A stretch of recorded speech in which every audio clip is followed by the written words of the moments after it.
cette rétrospective de cette semaine. BNews One, l'information continue 24 heures sur 24, 7 jours sur 7. À Yaoundé, au Cameroun, mais accessible partout dans le monde. Notamment sur YouTube. Reportages, enquêtes, analyses, décryptages, commentaires. L'information la bonne, regardez BNews 1. La chaîne de l'information sur l'Afrique. L'actualité du continent africain. BNews One, au cœur de l'information. BNews One, le tam-tam du continent.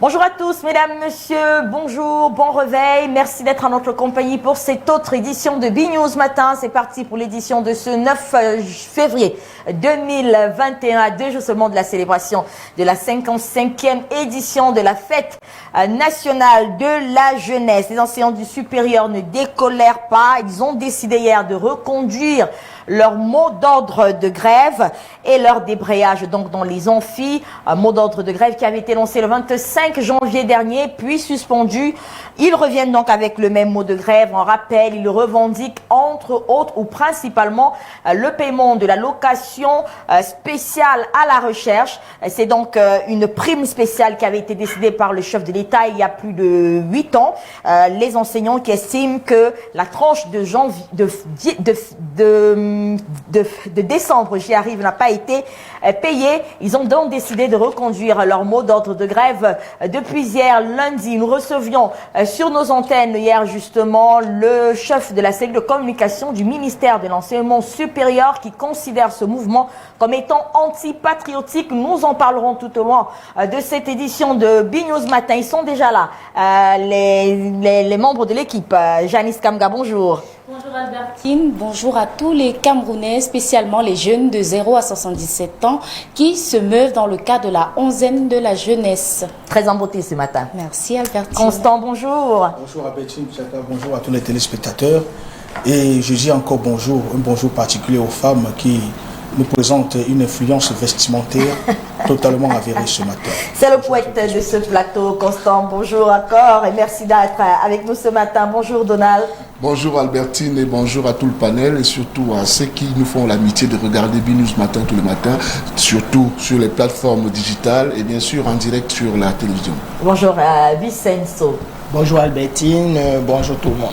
Alors nous parlons donc de cette grève dans les amphithéâtres, les enseignants qui réclament, je le rappelle, la location spéciale de modernisation à la recherche, mais plus globalement l'amélioration tout simplement de leurs conditions de travail. Nous aurons encore la réaction du CINES, c'est notre sujet principal, mais nous reviendrons également sur d'autres sujets dans cette édition, notamment ce concert qui fait déjà beaucoup parler, la star congolaise Fally Ipupa qui est attendue au Cameroun pour un concert, méga concert, mais les prix d'accès à ce grand concert font polémique sur la toile. On en parle tout à l'heure. D'abord le temps pour nous de prendre les titres, les grands, qui constituent l'actualité de ce jour et qui seront donc au centre du journal de 7 heures avec Janice Kamga tout de suite.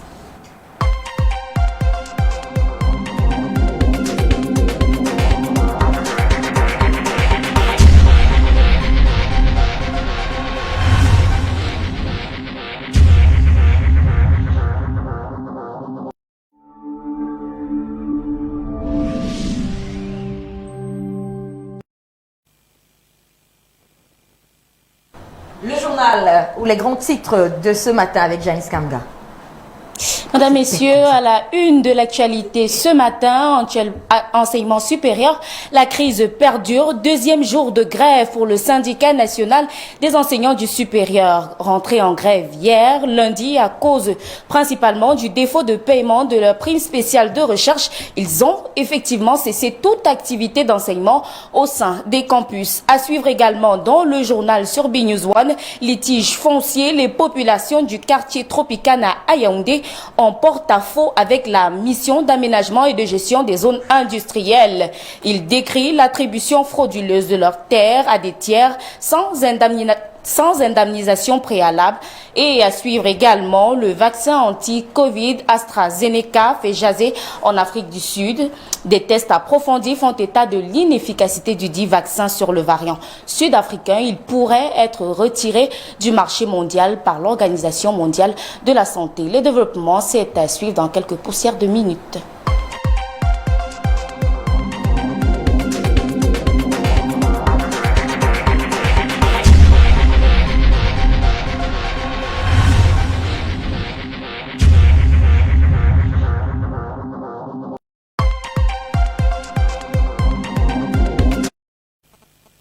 Et voilà donc pour les grands titres qui constituent l'actualité du jour.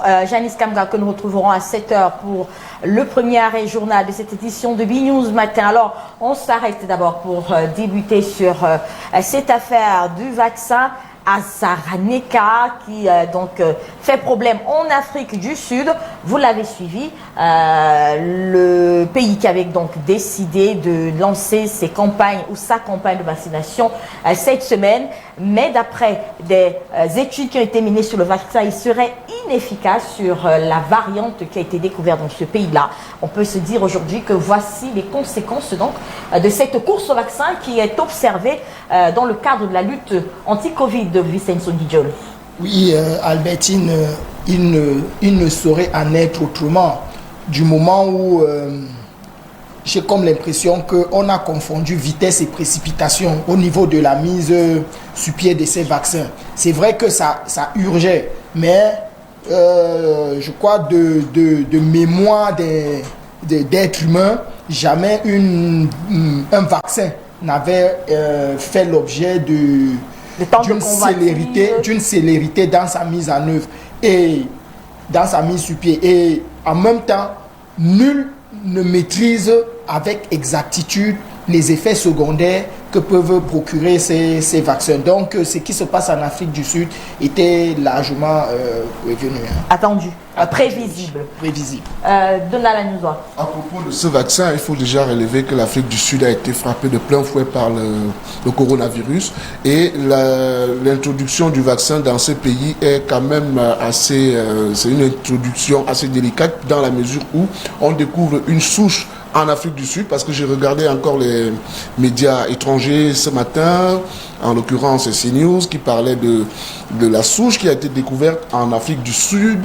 Mais le vaccin, est-ce qu'il est exporté ou est-ce qu'il est importé, ou alors ce sont les Sud-Africains qui ont mis sur pied ce vaccin? S'il est d'origine étrangère, je crois que... C'est un vaccin britannique, je crois. C'est un vaccin britannique. C'est un vaccin britannique. d'AstraZeneca, je crois. Oui, il est britannique. Alors, ça fait un problème. S'il est inefficace au niveau de l'Afrique du Sud, il faut maintenant interroger les autres pays africains qui sont sur le point d'introduire ce vaccin-là dans leur pays. Donc je crois que pour ce qui est de l'Afrique du Sud, il y a encore beaucoup de... Il ne faut pas se précipiter, il faut encore observer. Peut-être il y a d'autres vaccins qu'on peut amener là-bas pour essayer de trouver quelque chose de plus efficace. Alors au-delà de l'inefficacité de ce vaccin, Oxford AstraZeneca, c'est le nom exactement de ce vaccin-là, de l'inefficacité du vaccin sur la variante qui a été découverte en Afrique du Sud, cela remet sur la voie, sur la sellette dans la question de cette rapidité dans la trouvaille, on va appeler ça ainsi, des vaccins aujourd'hui pour combattre le Covid-19. On a justement l'impression qu'on n'est pas véritablement préparé. Quand je dis on, je parle du monde pour faire face à cette maladie. Aujourd'hui, on parle de l'AstraZeneca, ça pourrait être un autre vaccin. On a beaucoup entendu parler des effets secondaires après l'admission de ces vaccins sur des populations dans d'autres pays. Est-ce qu'on peut penser aujourd'hui qu'il faut vraiment faire attention? Justement, nous, au Cameroun, qui nous apprêtons à recevoir peut-être dans les prochains mois ou prochaines semaines un vaccin, c'est le moment pour nous de nous dire qu'il faut faire peut-être attention avec ce qu'on va prendre comme produit. On ne sait pas encore ce que ça pourrait représenter pour la population en termes de danger, Constant. Je pense que ce qui se passe aujourd'hui en Afrique du Sud est comme une sonnette d'alarme. C'est une véritable alerte qui est lancée aux pays africains, dont les différents responsables, je voudrais dire les États, devraient donc prendre des mesures adéquates et véritablement appropriées pour empêcher le danger. Prévenir étant mieux que guérir. Il est ici question pour les uns et les autres de savoir véritablement, parce qu'il faudrait sortir un peu de ce qui semble une mode pour vivre la réalité dans les différents pays. Vous parlez ici d'une variante du virus britannique qui vient essayer en Afrique du Sud. Quelle est la variante sud-africaine aujourd'hui? La maladie ne se combat-elle pas avec les réalités locales? On a vu quand même qu'avec l'apparition du coronavirus, les Africains ont pris pas mal de méthodes pour venir à bout du virus pour limiter sa progression. Pourquoi aujourd'hui? Là, je pense que la question qu'on devrait se poser est celle de savoir qu'est-ce que font les firmes pharmaceutiques africaines, qu'est-ce que fait la médecine africaine, quel est le niveau de recherche des chercheurs africains, que font-ils pour barrer la voie à la progression de la maladie.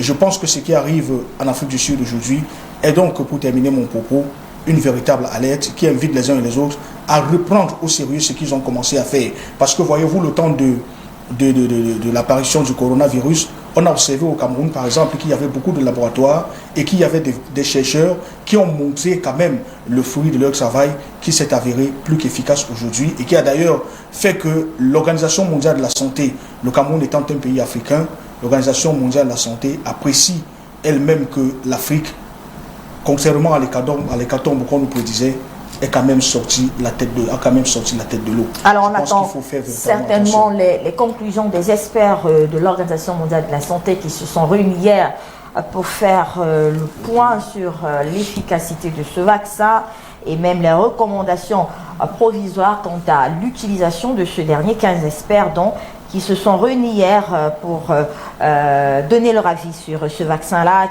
il faut le dire, c'est un vaccin qu'on avait jugé dès son arrivée sur le marché efficace à 70% par là. Et justement, ce vaccin, on dit qu'il est efficace sur des personnes un peu plus jeunes, des tranches de moins de 65 ans seulement. On sait que le coronavirus, alors la COVID-19 touche plus les personnes âgées, d'où donc cette polémique autour de son efficacité sur la variante. Et le problème, c'est qu'aujourd'hui, les experts estiment qu'on a plus de 4000, ça c'est une information, 4000 variantes du virus. Et donc, il devient difficile de le combattre. Tout ce qu'on peut dire, c'est qu'il faudrait faire certainement attention avec ces produits qu'on administre à grande échelle, et dont on ignore les effets secondaires.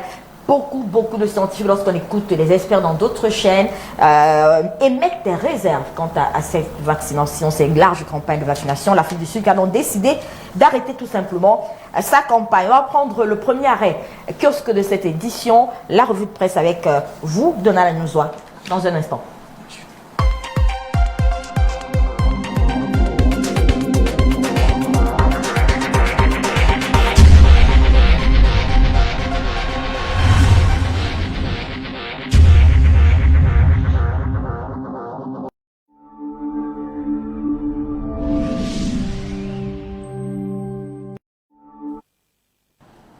Et l'Afrique du Sud, on en reparlera tout à l'heure, mais d'abord on parle des journaux, des unes. L'actualité de la presse qui est donc fortement marquée par le bilan du CHAN 2020. Cameroun Tribune donne le temps et met en relief le succès organisationnel de la compétition qui vient donc de se terminer. C'était dimanche. Justement, Albertine, quand on parcourt les unes des journaux parus en kiosque aujourd'hui, on a certainement Cameroun Tribune qui parle de l'organisation du CHAN 2020. Mission accomplie, c'est le titre qui barre la manchette de Cameroun Tribune ce matin. De l'avis des participants et de nombreux observateurs, le Cameroun vient d'organiser l'un des tout meilleurs CHAN jusqu'ici, en tenant avec brio le pari des infrastructures dans un contexte difficile. Satisfait aussi au niveau technique, avec un niveau de jeu plutôt relevé. Quelques correctifs devront toutefois être apportés avant la CAN prévue dans un an, conclut le quotidien gouvernemental qui propose à ses lecteurs son dossier bilan des pages 55 à 30. Des pages 25 à 30, autant pour moi. Le Messager en kiosque cite Abdourahmane Amadou Baba. En ces termes, Séraphin Fouda a travesti les directives de Paul Biya pour le président de l'Étoile filante de Garoua. Le récent courrier du secrétaire général des services du Premier ministre n'a contribué qu'à envenimer le conflit entre la Ligue de football professionnel du Cameroun et la FECAFOOT.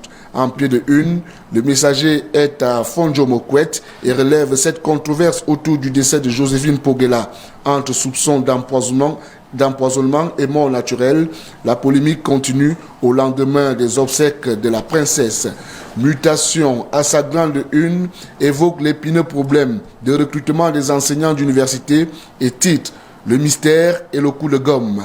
En effet, soulève le journal de la rue de l'aéroport, la liste des recrues est toujours attendue 3 mois après et les fonctionnaires, en dehors de ceux du corps médical, sont déclarés inéligibles. Les raisons à découvrir en page 5 du journal, mutation en kiosque ce matin. Dans la même veine, la page 4 parle, elle, de la suite des grèves des enseignants dans les universités d'État. Le quotidien, quant à lui, parle de destruction d'une forteresse terroriste à Balangui, c'est dans le département de la Mémé, arrondissement de Koumba dans la région du sud-ouest, où 2 entrepreneurs de la guerre ont été mis hors d'état de nuire. À en croire le journal de Brice Gaba, ces 2 sécessionnistes étendaient leur zone d'exaction dans les localités de Kiliwindi, Koumba, Mato, Malembe, Ediki et plusieurs encore. D'après les mêmes sources, ils seraient impliqués dans l'assassinat du 24 octobre dernier à Koumba, à l'école Mother Francisca International Bilingual Academy College, de 7 jeunes élèves innocents.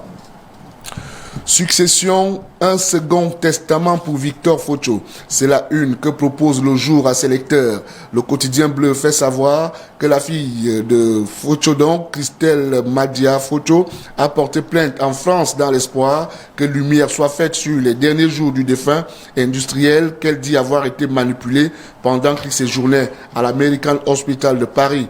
En petite une, le journal Le Jour raconte le quotidien des enfants de la rue.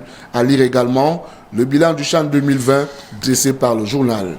En kiosque ce matin, Vision économique s'intéresse aux accidents de circulation et invoque en première de couverture les états généraux des transports pour mettre un terme à la saignée sur les routes. Pour le journal de la valeur ajoutée, la tenue de ce dialogue national permettra à tous les acteurs du secteur des transports d'arrêter de commun accord les solutions à appliquer pour réduire, à défaut de mettre fin au fléau des accidents sur nos routes. Les textes importants tels que les voyages de nuit, la reprise en main par l'État des visites techniques, la refonte du permis de conduire, la circulation des gros porteurs, la situation salariale des chauffeurs, la construction des radars automatiques seront à l'ordre du jour de ces travaux tant réclamés par les syndicats et autres acteurs de la société civile. Le journal fait également savoir que la Société nationale d'investissement, SNI, vit une crise économique sans précédent. Le portefeuille de la société, constitué de 32 entreprises, se dégrade au fil des ans. L'actualité, c'est aussi la grève des enseignants du supérieur qui se poursuit ce matin. Albertine, voilà donc l'essentiel de la revue en ce qui concerne la première partie. Merci à vous, Donald Agnozoa, pour la revue de presse, première partie de cette édition. On prend le premier arrêt pub de cette matinale info. On se retrouve juste après pour le journal.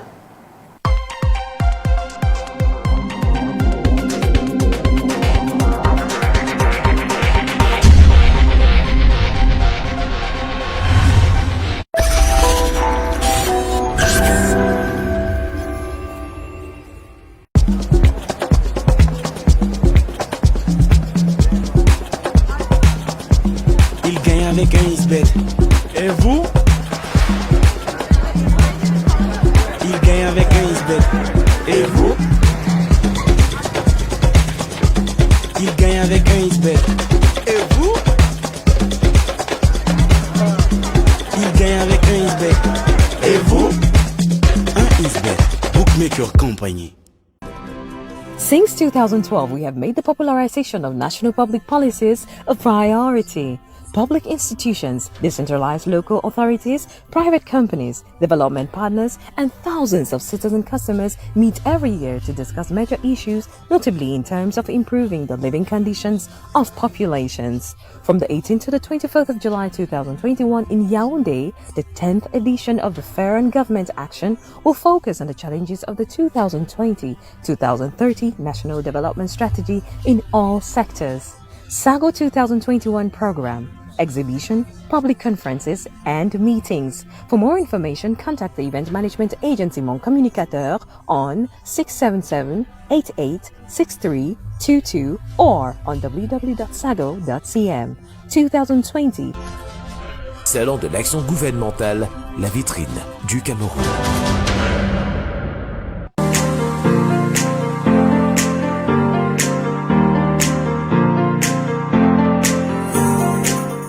Vous rêvez de vous déplacer en toute sécurité et dans le confort partout au Cameroun? Polycom Voyage et Tourisme réalise ce rêve en vous offrant sa gamme de véhicules de toutes marques adaptés à votre demande. Berline, 4x4, bus, Yas. Équipés de GPS, des chauffeurs expérimentés, Polycom vous offre des prestations au meilleur rapport qualité-prix. Polycom Voyage et Tourisme est situé au quartier Vogada, face Mirador Hôtel. Réservez dès maintenant votre véhicule au plus 237 222 229 790.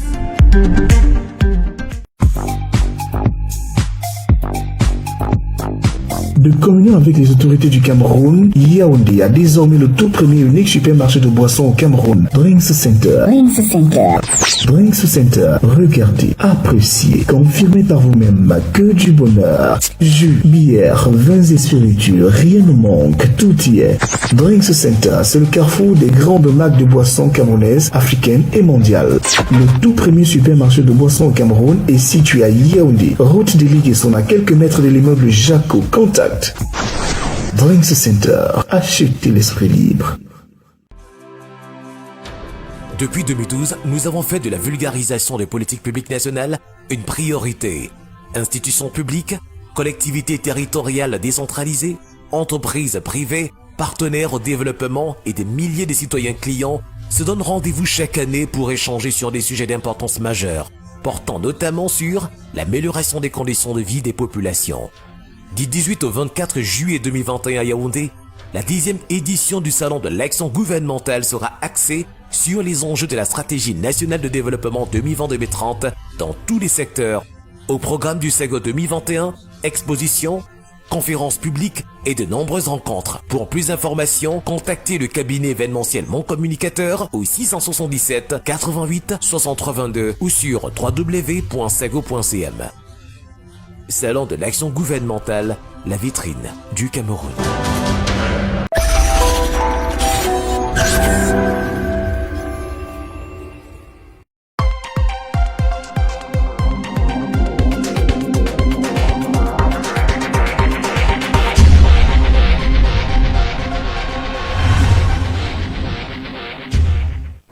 Retour sur le plateau de B-News Matin. Merci d'être avec nous, chers téléspectateurs. Merci à nos fan clubs nombreux et à tous ceux qui nous suivent sur notre page officielle Facebook. Alors, je vous donne le sujet que nous allons aborder, cher monsieur, juste après le journal de Janice tout à l'heure. Si on peut avoir cette affiche, ce concert qui est annoncé donc au Cameroun dans les prochains jours avec la star congolaise connue et reconnue, Fally Ipupa, qui sera donc dans notre pays probablement pour la Saint-Valentin. C'est exactement ça.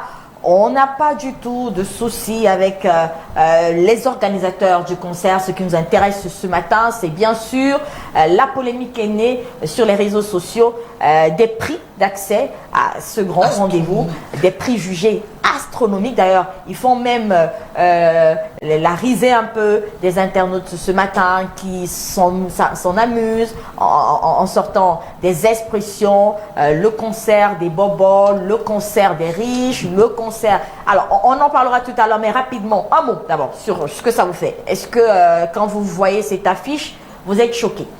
Très choqué parce que c'est 1 800 000. Décidément, on est en train de consacrer une société d'élitiste. Et c'est vraiment la société de bling bling. Et c'est à se demander où est-ce que on mettra le reste de la société. Rapidement, un seul mot, on reviendra. On reviendra, mais j'ai envie de dire que c'est un concert et les organisateurs savent où ils vont prendre l'argent, ils ont leur clientèle tout simplement. Très bien. Constant, rapidement, un mot, on reviendra sur le sujet. Je dirais tout simplement que le plaisir a un prix. Très bien. Alors, à tout de suite, ou à tout à l'heure, après le journal avec Janice, on revient pour parler de ce concert et de ses prix jugés astronomiques par certains.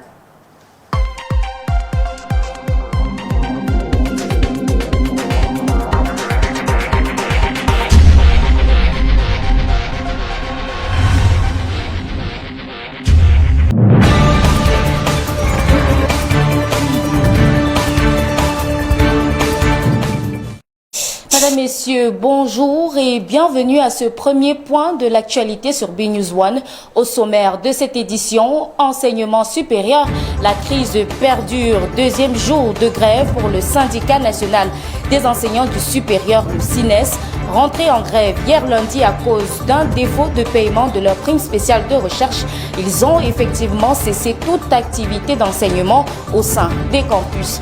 À suivre également dans ce journal, litige foncier, les populations du quartier Tropicana à Yaoundé en porte-à-faux avec la mission d'aménagement et de gestion des zones industrielles. Il décrit l'attribution frauduleuse de leurs terres à des tiers sans indemnisation préalable. Et en santé, le vaccin anti-Covid AstraZeneca fait jaser en Afrique du Sud. Des tests approfondis font état de l'inefficacité du dit vaccin sur le variant sud-africain. Il pourrait être retiré du marché mondial par l'OMS.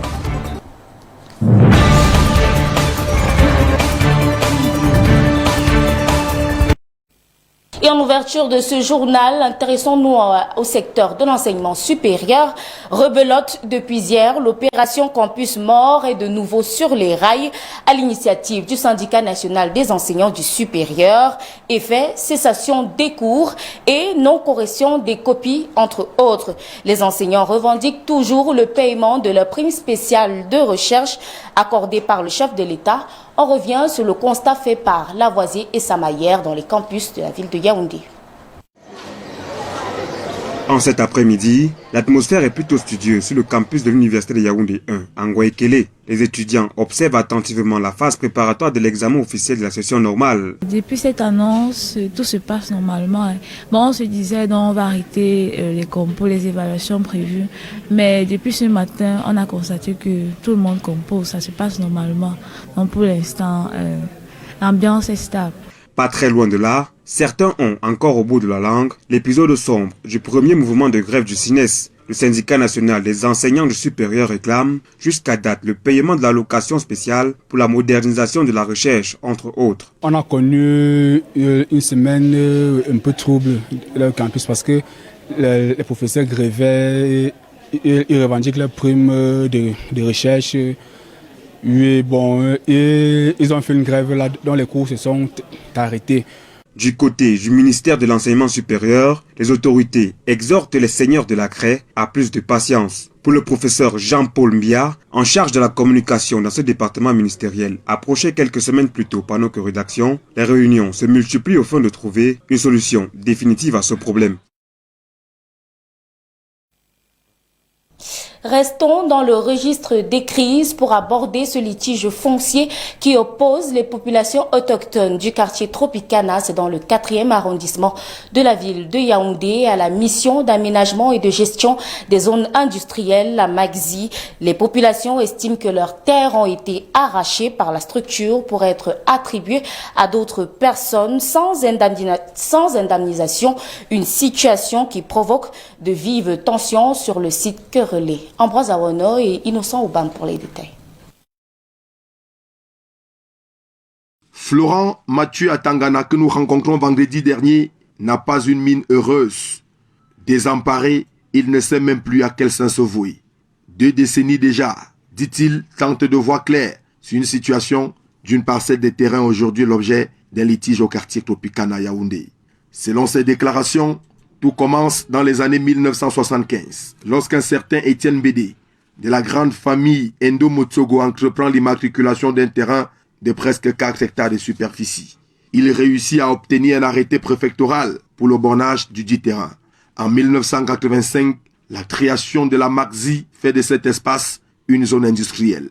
Les équipes de la structure font une descente sur le site pour le recensement des ayants droit. La grande famille Endo Motsogo, regroupée en 5 sous-familles, va s'inscrire sur les listes. Mais chose curieuse, au cours des expropriations, ne va voir aucun de leurs noms apparaître au journal officiel. Nous avions eu une cacaoyère, des arbres fruitiers, avec tout ce qu'il y avait une maison. Mais malheureusement, ce qu'on a constaté, lorsque des équipes qui sont passées sur le terrain pour le recensement des populations, nous nous sommes inscrits, les membres de la famille se sont inscrits, mais curieusement, lors des indemnisations, aucun nom n'est sorti. Même les cultures recensées sur la parcelle ne sont pas payées. Lorsque vous voyez même la fiche d'indemnisation, les cultures n'ont jamais été payées. La grande surprise générale sera lorsqu'un colonel du nom de Chingafor, aujourd'hui à la retraite, brandit un document d'une convention signée avec la Marzi, faisant de lui propriétaire du terrain. Nous sommes en 1997. 18 ans plus tard, c'est-à-dire 2015, le terrain n'est toujours pas mis en valeur par le colonel. Malgré les attentes de la famille, plusieurs démarches sont entreprises mais restent infructueuses. La Marzi ne peut pas nous dire quelque chose de sérieux. La Marzi nous dit si nous voulons nous voulons nous plaindre qu'on a chez le ministre des Domaines. Qu'ils ont acquis, ils sont là par décret présidentiel, c'est l'État qui les a donné ce terrain pour le gérer. Et on ne sait pas. Rendu à la mission d'aménagement et de gestion des zones industrielles, pour en savoir un peu plus, le directeur des affaires judiciaires se veut clair à ce sujet. S'il se retrouve ici, ce n'est pas par hasard. Oui, à la suite d'un décret en 1985, on exproprie les populations dans cette zone pour créer une zone industrielle. Ouais. C'est une procédure qui est très longue, qui commence par une DUP et qui est dirigée par un préfet. Toute une grande commission.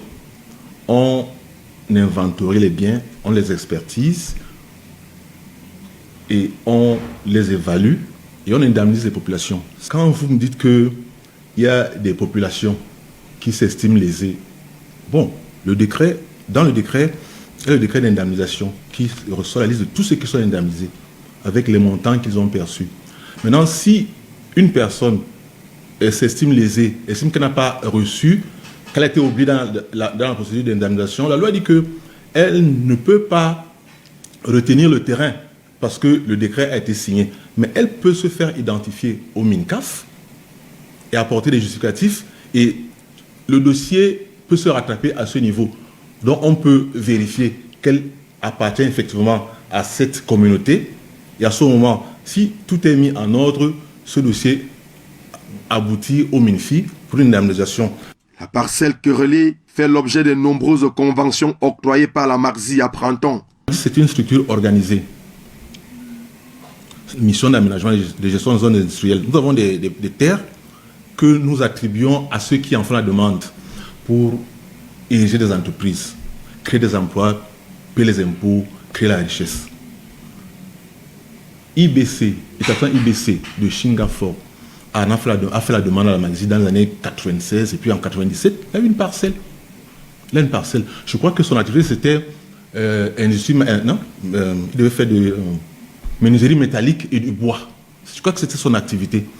Bon, en 2021, vous avez été sur la parcelle, vous avez vu quelque chose, il n'a rien fait.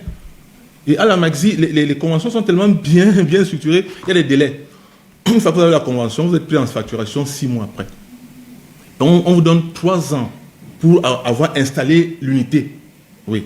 Donc c'est les conditions substantielles. Le loyer et être actif, occuper le terrain. Vous n'êtes pas sur le terrain, vous n'avez pas exploité, vous n'avez pas érigé l'entreprise, vous ne fonctionnez pas. Mais la Marzi vous écrit. La Marzi lui a écrit en 2009, monsieur, nous vous donnons 3 mois pour vous installer effectivement. Nous sommes prêts à vous accompagner en cas de difficulté. Faute de cela, nous serons obligés d'attribuer la parcelle à quelqu'un d'autre. La correspondance, elle a signé par déjà la Marzi. Voilà. Et il ne réagit pas. En 2015, il revient. Il dit que maintenant je veux m'installer. Elle m'a dit, mais non. En 2009, on t'a dit, on te donne 3 mois pour t'installer effectivement. Tu reviens en 2015. Nous, on n'est plus à ce niveau. On a attribué à une autre personne. Et il s'accroche. Il s'accroche. Voilà la situation. Donc la Marzi a attribué à IBC et puis a retiré. Et puis a attribué à leader service. La Marzi vous donne et retire. La Marzi ne donnera jamais la même parcelle à 2 personnes. Ce n'est pas possible. C'est dire que nous sommes loin de sortir de l'affaire. Entre-temps, Assis à l'ombre du prunier, Florent Mathieu à Tangana attend impatiemment la décision qui viendra du ministère des Domaines et des Affaires foncières. C'est une affaire à suivre. Et nous rentrons de plein pied dans la célébration de la fête de la jeunesse 2021. Une fête de la jeunesse qui se fera cette année sans défilé en raison des mesures prises par le ministre de la Jeunesse et de l'Éducation civique pour limiter la propagation de la Covid-19. Quelles options restent-ils aux établissements scolaires en lieu et place de l'habituelle parade qui constitue le point culminant de la onzaine de la jeunesse? Nous voyons cela dans cet élément. Au Cameroun, tous derrière notre héros, son excellence Paul pour un Cameroun indivisible. Comme un panneau stop, la note du ministre de la Jeunesse du 5 février dernier est venue mettre fin aux préparatifs du défilé du 11 février 2021. Mais ce communiqué, loin de mettre fin aux activités rythmant la onzaine de la jeunesse, on aménage plutôt la célébration dans un contexte marqué par la Covid-19. Nous allons, à l'heure du défilé, organiser certaines activités culturelles et un hangout, une rencontre entre membres du gouvernement et les jeunes. Il y aura la bonne nationale, audition du ministère de l'État, et ensuite des activités culturelles qui vont se dérouler au village jeunesse. Certaines écoles viendront rester, mais ça sera statique, chant patriotique, mouvement d'ensemble, majorette, les supérieurs et quelques artistes jeunes qui vont rester. Sur le terrain, des activités ludiques en présentiel au primaire en option. Les enfants feront dans les salles de classe les skates, les matchs des incollables, des récits en français et en anglais. Et après, ils se partageront un bout de pain. Et un respect scrupuleux de la mesure ministérielle au secondaire. Nous n'allons pas inviter, n'est-ce pas, que ce soit d'autres établissements ou d'autres élèves comme nous le faisions auparavant. Le jour du défilé, ils vont rester à la maison. On n'a pas d'activité ce jour. Au public comme au privé, ils devront compter sur un invité surprise cette année, la technologie. Ce sera donc visioconférence pour les 10 régions qui seront interconnectées pour les hangouts. Étant donné qu'on ne pouvait pas réunir un grand nombre de jeunes, ils seront connectés dans chacun dans sa région pour poser des questions aux membres du gouvernement qui vont répondre à ces questions. Ce nouveau concept augure donc une belle fête, même s'il faudra faire l'impasse sur la parade. Un autre aspect non négligeable de cette fête de la jeunesse, c'est le Made in Cameroun qui se vend bien au village jeunesse ici à Yaoundé. L'espace allie divertissement et exposition vendent des produits du label Cameroun, de la gastronomie au vestimentaire en passant par les œuvres d'art. Il y a matière à voir au village jeune, c'est ce que nous raconte en tout cas Donald Anusois dans ce reportage. Le Made in Cameroun a le vent en poupe au village jeunesse. Le savoir-faire du fer de lance de la nation est exposé à grande échelle dans les différents espaces aménagés pour la circonstance. Je fais des twists et je les fais avec des produits naturels et du pain simplement. Donc ici on n'a pas besoin de faire des rajouts, c'est sans mèche, c'est sans coloration, donc c'est 100% naturel. L'invité surprise du village est cet opérateur de la médecine traditionnelle. L'expert en art divinatoire propose aux visiteurs un thé fait à base d'écorce et de feuilles tirées de la nature. Le breuvage est plutôt apprécié par ceux qui le consomment. J'aime d'abord le thé naturellement. Alors j'ai vu les gens boire le thé, je me suis dit que bon, c'est bénéfique pour l'organisme. C'est un lavage. Donc je bois ça pour tester également, pour voir si ça peut peut-être éliminer quelque chose, parce que tout homme est malade. Hein. J'ai bu ça une fois, 2 fois, 3 fois. J'ai constaté que mon corps était débarrassé de tout microbe, de tout ce qui est nocif à l'organisme. Pour moi qui souffre plus de palud, je trouve que j'aurai de l'amélioration pour ma santé. Car cette amertume-là aura assez d'effets qui va chasser le froid en moi et voilà. De la gastronomie au vestimentaire, en passant par les œuvres d'art et autres prestations scéniques, il y a de la matière à voir au village jeunesse.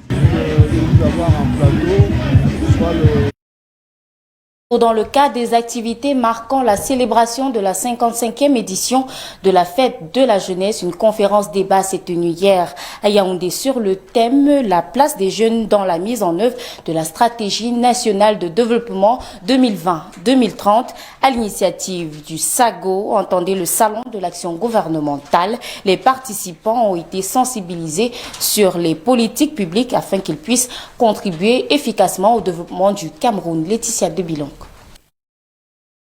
Ils sont l'avenir du pays et représentent 60% de sa population. La jeunesse camerounaise, un atout majeur, facteur de croissance pour le pays. Le Cameroun s'apprête à célébrer ce 11 février la 55e fête de la jeunesse. Dans cette mouvance, le Salon de l'action gouvernementale, qui est une plateforme de promotion et d'appropriation des politiques publiques, marque un temps d'arrêt pour s'interroger sur la place qu'occupent réellement les jeunes dans le processus de développement.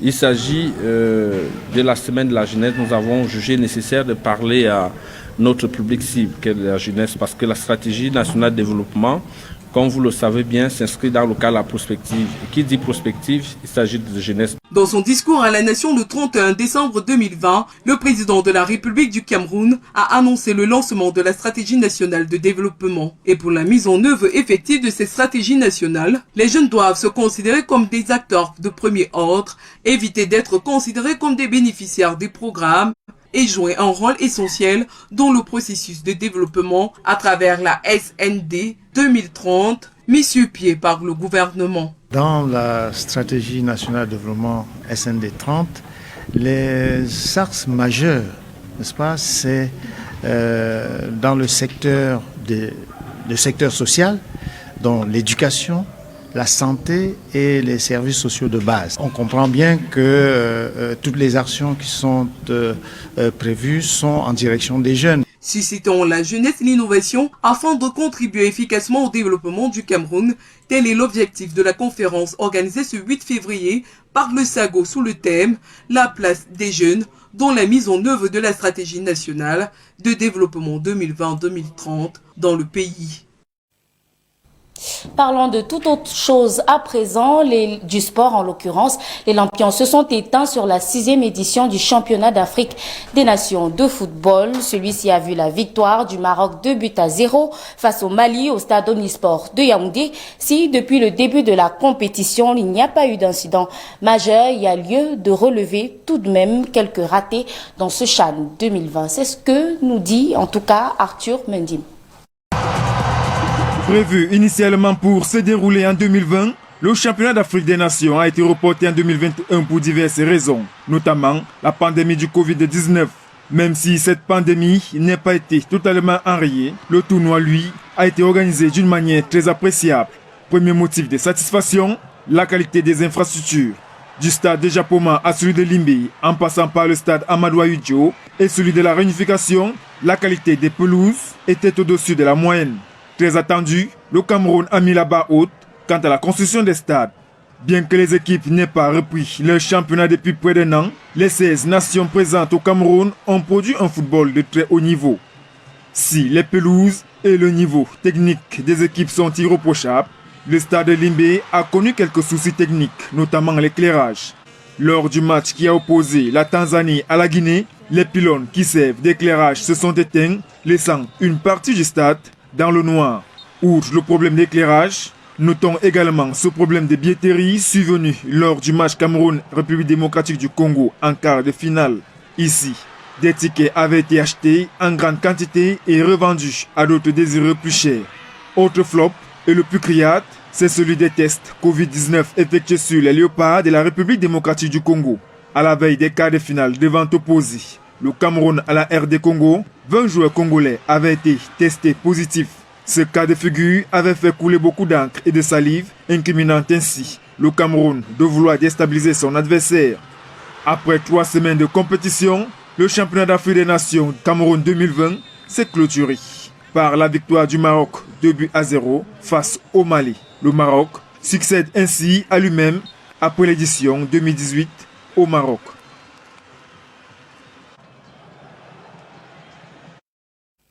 Et en Afrique du Sud, le vaccin anti-Covid AstraZeneca fait polémique alors que le pays s'est doté des premières doses de vaccins ce week-end. Le gouvernement a décidé de suspendre sa campagne de vaccination. Une étude locale auprès de 2000 volontaires aurait démontré l'inefficacité du produit sur le variant sud-africain. La polémique vient soulever le problème plus global de la fiabilité des vaccins anti-Covid. Audrey Pomme pour les détails. C'est un revers pour le gouvernement sud-africain qui suspend le démarrage de sa campagne de vaccination. Le vaccin d'AstraZeneca est pour l'instant le seul à être arrivé dans le pays. Il devait donc permettre de vacciner en priorité le personnel soignant d'ici les prochains jours. Des résultats décevants alors que ce variant concerne plus de 90% des nouvelles infections dans le pays selon les chercheurs. Le vaccin n'aurait une efficacité que de 22% pour les formes peu graves, sans que des résultats soient pour l'instant disponibles pour les formes sévères. Le ministre de la Santé a donc suspendu son utilisation et il mise désormais sur le vaccin de Johnson & Johnson qui montre des résultats cliniques bien meilleurs face aux variants. Les premières doses ainsi que des doses du vaccin Pfizer sont attendues d'ici 4 semaines. Quant aux millions de doses d'AstraZeneca que possède désormais le pays, le gouvernement attend plus d'indications de la part des scientifiques avant de prendre une décision sur leur utilisation. Il faudra donc vite le faire car elles seront périmées au-delà d'avril. C'est sur cette information que nous refermons ce premier arrêt de l'information de la journée. Mais avant, nous rappelons les titres. Enseignement supérieur, la crise perdure.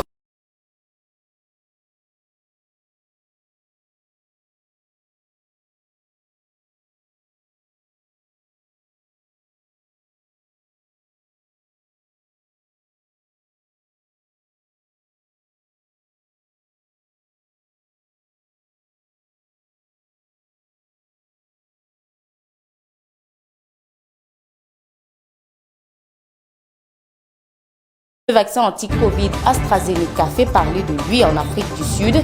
Des tests approfondis font état de l'inefficacité du dit vaccin sur le variant sud-africain. Il pourrait être retiré du marché par l'Organisation mondiale de la santé. C'est tout pour le journal de ce matin. La matinale se poursuit. Ne quittez pas.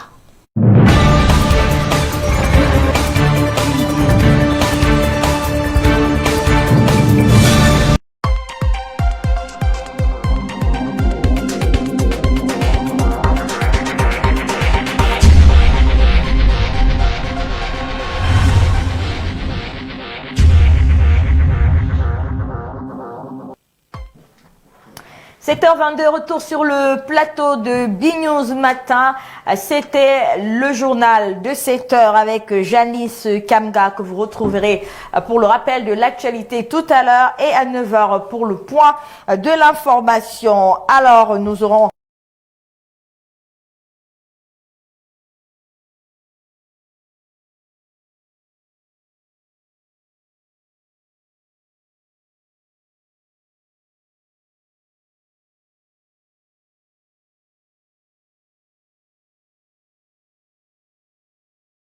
simplement qui a donc été reconduite par le syndicat.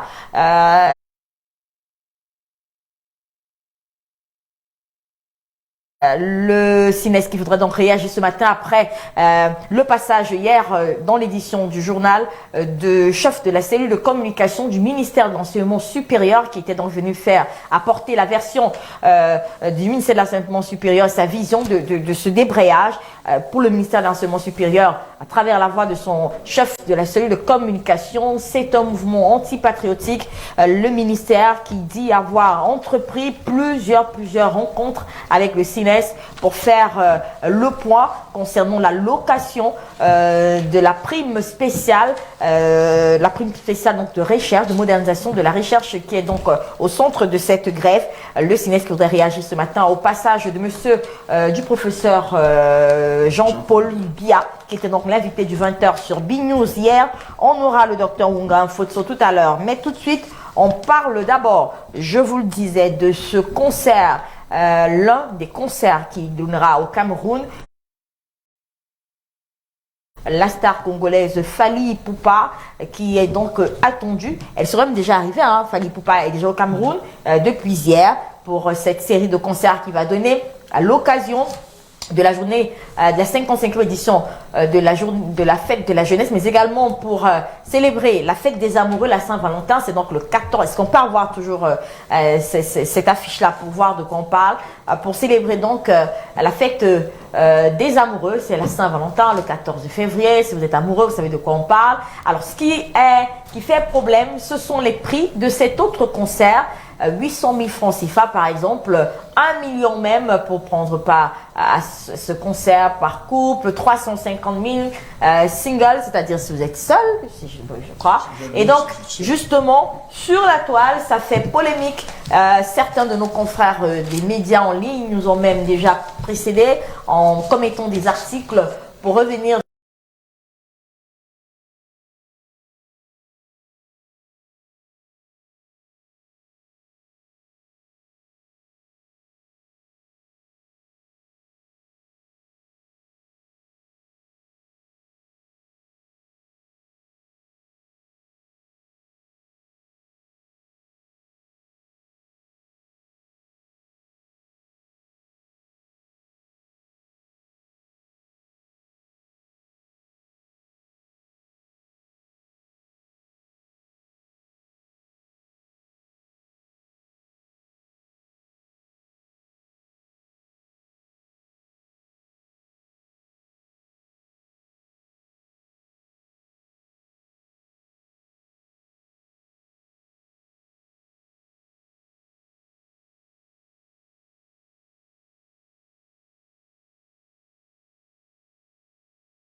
la Côte d'Ivoire, on avait estimé que c'était exorbitant, un prix de 100 000 francs CFA pour un concert d'un artiste populaire. Parce qu'il faut savoir qu'il y a plusieurs types d'artistes. Il y a ceux qui font la world music, ceux par exemple, je vous en prie, qui font du jazz. On peut comprendre que là, c'est une musique d'élite.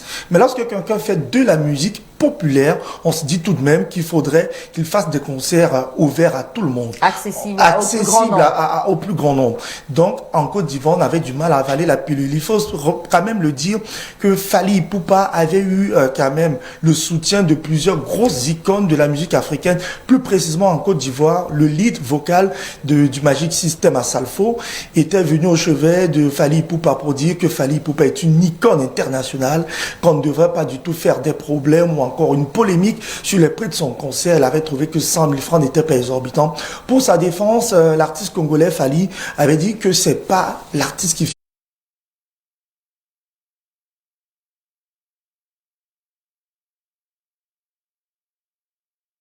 fixe les tarifs d'un concert, lui il gagne son cachet, il signe son contrat, il reconnaît que le montant de 100 000 francs c'est un peu exorbitant au vu de la conjoncture africaine, mais il s'était dit qu'avec le comité d'organisation, ils avaient prévu qu'en dehors du concert du 26, qui devait donner un autre concert le 27 au public à un prix naturellement stable, et pour chuter, il avait dit que des CD et autres choses, des gadgets avaient été mis à la disposition déjà de tout le monde. Parlant de ce concert au Cameroun, je vais dire, pour sortir, Albertine, le véritable problème en Afrique, c'est qu'il n'y a pas de véritable structure de régulation de prix.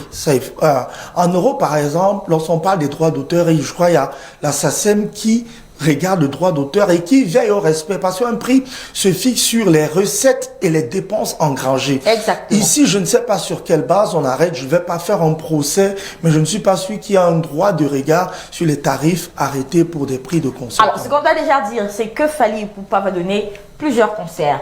Il y a des concerts qui sont relativement accessibles. À Douala surtout. Et même à Yaoundé. Donc, il y a des concerts qui iront jusqu'à 100 000 francs. Donc, 100 000 francs, j'ai bien dit, 5 000, 10 000, 100 000. accessible. Mais ce qui pose problème, c'est justement cet autre concert-là qui semble élitiste, qui semble bien éloigné du pouvoir d'achat du Camerounais normal. Lambda, on le dit comme ça. Et on est très loin des 100 000 francs qui ont fait polémique en Côte d'Ivoire. On est à 1 million. À 350 000. C'est vrai que 1 million, c'est coupe. Le plus gros single, c'est 650 000 francs. 650 000. Il faut dire quand même, ça s'accompagne, on peut regarder avec verre de champagne. Des moindres. Voilà, ça s'accompagne avec d'autres accessoires et peut-être que cela pourrait faire comprendre. Mais jusque-là, ça reste assez exorbitant quand même. Constant voulait parler. Oui. Je voudrais remarquer à la gouverne des téléspectateurs qu'un concert comme celui de Fally Ipupa, ça dépend d'abord de l'espace qui est réservé pour l'organisation de ce concert ou pour la prestation de cet artiste. Deuxièmement, il faut dire que dans le cadre de l'organisation d'un concert, la plupart du temps, les billets sont vendus à l'avance. Il y a par exemple aujourd'hui, une structure peut décider, soit le sponsor peut décider de réserver un certain nombre de places. Et ici, on va vous afficher le prix peut-être d'1 million de francs CFA. Ça veut dire qu'il y a peut-être des personnes, vous avez dit tout à l'heure que personne single, ça fait 350 000 francs. Je crois bien. Il y a même 600. Il y a 650 000. Ça dépend des personnes. Il y a la plupart du temps. On peut envoyer, dans le cadre d'une structure par exemple, on peut envoyer une structure comme peut-être la nôtre peut vouloir communiquer autour d'un événement pour peut-être faire sa promotion. Décide donc maintenant de réserver une place et là,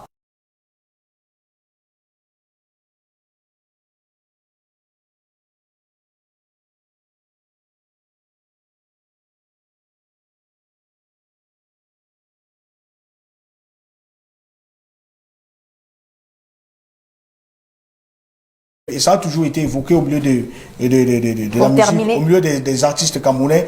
Les sociétés, les multinationales de chez nous préfèrent parfois déposer un gros cachet pour les artistes étrangers que ceux des artistes qui évoluent sur le territoire national. C'est là même le véritable combat. Quelle est la place qu'on accorde à l'artiste qui évolue sur le terroir, aux artistes du terroir? Et la plupart du temps, c'est ceux qui viennent de l'étranger qui prennent des gros cachets. Justement, ça avait été le principal problème en Côte d'Ivoire lorsque on avait là-bas estimé que le concert du même artiste, Fally Ipupa, était très cher. On s'était demandé si un autre artiste ivoirien pouvait se permettre d'avoir des prix aussi élevés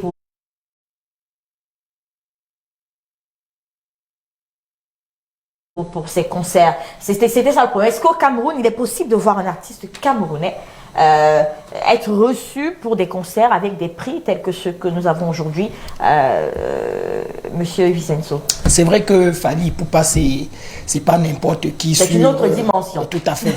Mais vous savez, il se pose quand même le problème de ces prix-là. On se demande sous la base de quoi les prix ont été fixés. Lorsque vous avez une société comme la nôtre, où il n'existe pratiquement pas de classe moyenne. C'est-à-dire que ce groupe d'individus intermédiaires chargés de motiver la consommation. C'est-à-dire c'est eux qui font la consommation, c'est eux qui soutiennent la croissance. Quand vous n'avez pas ce groupe d'individus... Le groupe des riches. Peut-être qu'il est réservé aux riches aussi, le concert. Oui, mais ils sont très peu nombreux. Généralement, le groupe de riches sont très peu nombreux. S'ils sont 100, ça fait quand même 100 millions. Pour 1 million de par personne. Je vais dire, c'est autant de ce type de concert qui clive la société. Et à partir de là, on peut comprendre la motivation de ces jeunes qui ont un goût effréné au monnaie, vous appelez comment? Au porte-monnaie magique. Pourquoi prendre part au concert de Fally Ipupa? Mais est-ce que quand on aime, on est quand même là dans un contexte particulier, contexte de la fête des amoureux, fête de la jeunesse, pour ceux qui ont les moyens de le faire. En même temps, on ne va pas reprocher à ceux qui ont les moyens de le faire de vouloir s'offrir des plaisirs avec leur argent. Quand on aime, on ne compte pas. Si j'ai la possibilité de participer à un concert de 1 million de francs, même de 350 000, pourquoi est-ce que je ne ferais pas? C'est pas de ma faute s'il y a des pauvres dans mon entourage, ceux qui n'ont pas l'argent, ceux qui ne peuvent pas s'offrir ce type de concert. C'est également des commentaires qui sont faits. On se dit ceux qui en parlent, ceux qui estiment qu'il y a une polémique tout autour, c'est ceux qui n'ont pas les moyens de s'offrir. On est quand même dans un concert qui semble particulier, réservé à une classe particulière. Ça existe partout, des classes particulières. Bien sûr, Albertine Constant l'a dit dès l'entame de son propos avant le journal. Il a dit le plaisir a un prix. Maintenant, en ce qui concerne l'organisation des concerts, on part d'un postulat selon lequel c'est de l'initiative privée. Et maintenant, il y a autour de Fally Ipupa des gros annonceurs, des gros sponsors qui négocient à la base son contrat pour un concert. Maintenant, l'organisateur de concert, celui qui invite Fally Ipupa au Cameroun, doit avoir les codes solides pour déjà payer son cachet. Et maintenant, en retour, il doit rentrer dans ses frais. Voilà pourquoi vous avez ces sommes qui sont évoquées, 300 000, 1 million et autres. Donc ça, c'est tout à fait normal. C'est dans le cadre du contrat. C'est normal? C'est tout à fait normal. Ou alors ça devrait être encadré. Laissez-moi parler. Allez-y. Laissez-moi parler. Maintenant, Franck a évoqué un problème de droit d'auteur. Il faut savoir que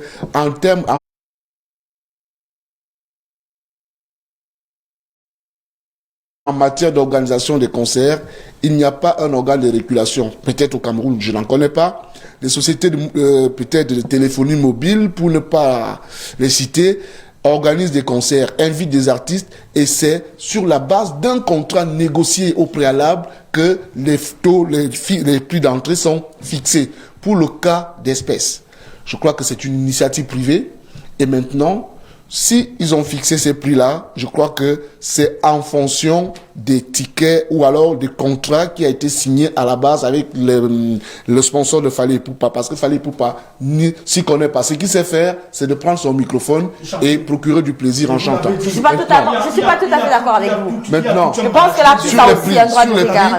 Peut-être si je peux chuter sur les prix, nous ne pouvons pas discuter les prix fixés pour un concert. Ça part de l'initiative privée, tout simplement. Très bien. Donc ce que je voulais remonter, c'est que aujourd'hui, et pour augmenter un peu à son propos, c'est que Fally Ipupa aujourd'hui n'évolue pas en solitaire. C'est toute une industrie. Il a beaucoup de choses qui sont faites autour de lui. Lui, comme il a conclu, il vient tout simplement chanter parce que le décor a déjà été planté pour lui. Et les réservations et tout le cachet, tout a été négocié. Ce que nous demandons à la plupart de nos artistes ici, parce que nos artistes aiment évoluer en solitaire et sont beaucoup plus dans les guéguerres inutiles. Voilà la FENACAM par exemple, dont on a assisté il y a quelques jours seulement à la mise en place, à l'élection des responsables du bureau exécutif qui sont déjà dans une guéguerre. Combien veulent passer sur notre plateau pour venir faire la bagarre, tout simplement, au lieu de s'organiser et regarder les véritables problèmes. Le droit d'auteur aujourd'hui, qu'est-ce qu'il donne aux uns aux autres? Voilà les questions cruciales sur lesquelles les artistes devraient être quand même. Alors, oui, rapidement, un dernier mot s'il vous plaît. J'ai le sentiment que la fixation de ces prix tient compte aussi du contexte Covid. C'est-à-dire que le concert est exclusif. C'est-à-dire qu'Yves l'aimerait exclure autant de personnes. Voilà pourquoi les prix sont non, mais c'est pas élevés. Non, il y a justement, puisqu'il y a une série de concerts, il y a d'autres qui seront, je l'ai dit tout à l'heure, plus accessibles. Un dessin simple. Vous allez dans un snack. Vous avez peut-être le prix de la bière à 1000 francs. Quand vous allez dans une boîte de nuit, les prix changent. Vous ne pouvez pas avoir une bouteille de bière à 1000 francs dans une boîte de nuit. Très bien. Je pense pas que ceux qui sont en train de se plaindre, de parler de ces prix-là ont un problème particulier avec Fally Ipupa. Il est clair que c'est un artiste qu'on aime beaucoup, qui a beaucoup de fans au Cameroun. Et justement, c'est ça qui fait problème. Si ça avait été un artiste qui ne, comme le disait Franck tout à l'heure, si ça avait été un artiste élitiste, qui n'était pas populaire, dont la musique est déjà réservée à une certaine classe, on n'aurait pas tout ce grabuge autour de la question de prix. Ce qui fait mal, c'est que justement c'est un artiste qui est populaire, dont la musique touche les plus démunis et justement qui se sentent un peu exclus avec ces prix-là. Ce qu'on peut dire, moi mon commentaire, le mien il est personnel, c'est qu'on puisse également accorder à des artistes camerounais d'avoir des prix pareil. Je voudrais bien qu'un jour qu'on voit un artiste camerounais d'ici, du terroir, pas seulement ceux qui sont de la diaspora et qui voudraient avoir son concert avec des prix comme cela. Il me semble que ce n'est pas possible. Albertine, moi je crois véritablement que le véritable problème, c'est pas que les artistes camerounais puissent aussi avoir une telle reconnaissance. Moi je voudrais quand même tirer une sonnette d'alarme sur la régulation. Moi je suis d'accord dessus, excusez-moi. Je suis bien d'accord avec Constant et Donald que c'est pas l'artiste qui fixe, mais qui se fixe aussi au prorata de la conjoncture économique. Je suis d'accord. Non, mais c'est pas parce qu'on je vous en prie. C'est pour cela qu'on parle de régulation. il y a des tarifs pour tout. Tout doit être régulé. Je vous en prie, c'est ça le réel problème. Vous savez, ça ne fait même pas belle image. En Côte d'Ivoire, pour 100 000 francs, ils en ont fait de ça tout un problème. On a failli barricader et même boycotter son concert, n'eût été l'intervention des icônes.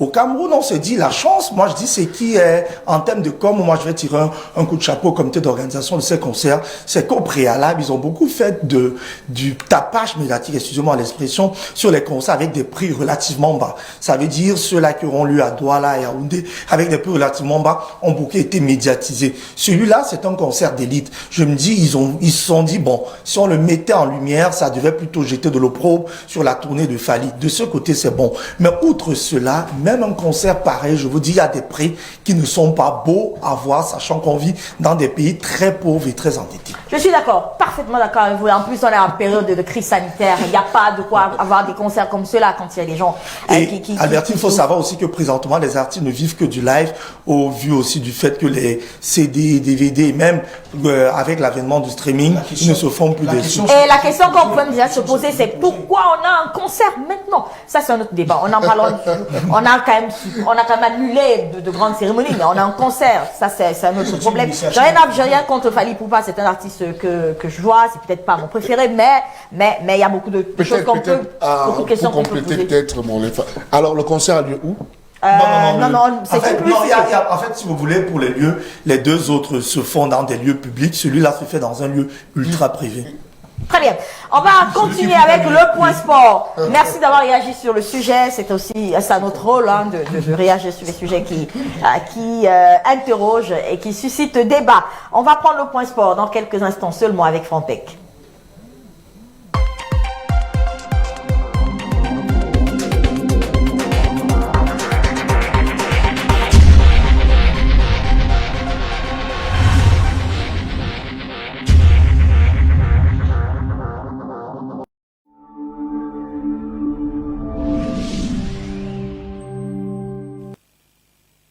Retour sur notre plateau. Alors, le point sport ce matin, on reparle du CHAN 2020. Juste un peu.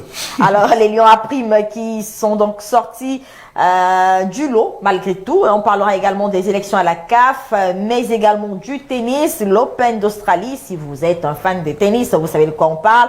Et puis toujours, ça, c'est le dada de Franck. La NBA, on en parle également ce matin. Alors, on commence par le parcours du Cameroun à cette compétition, le CHAN qui s'est donc refermé dimanche. On revient un peu quand même pour mettre de la lumière sur le parcours de notre équipe nationale sortie en demi-finale.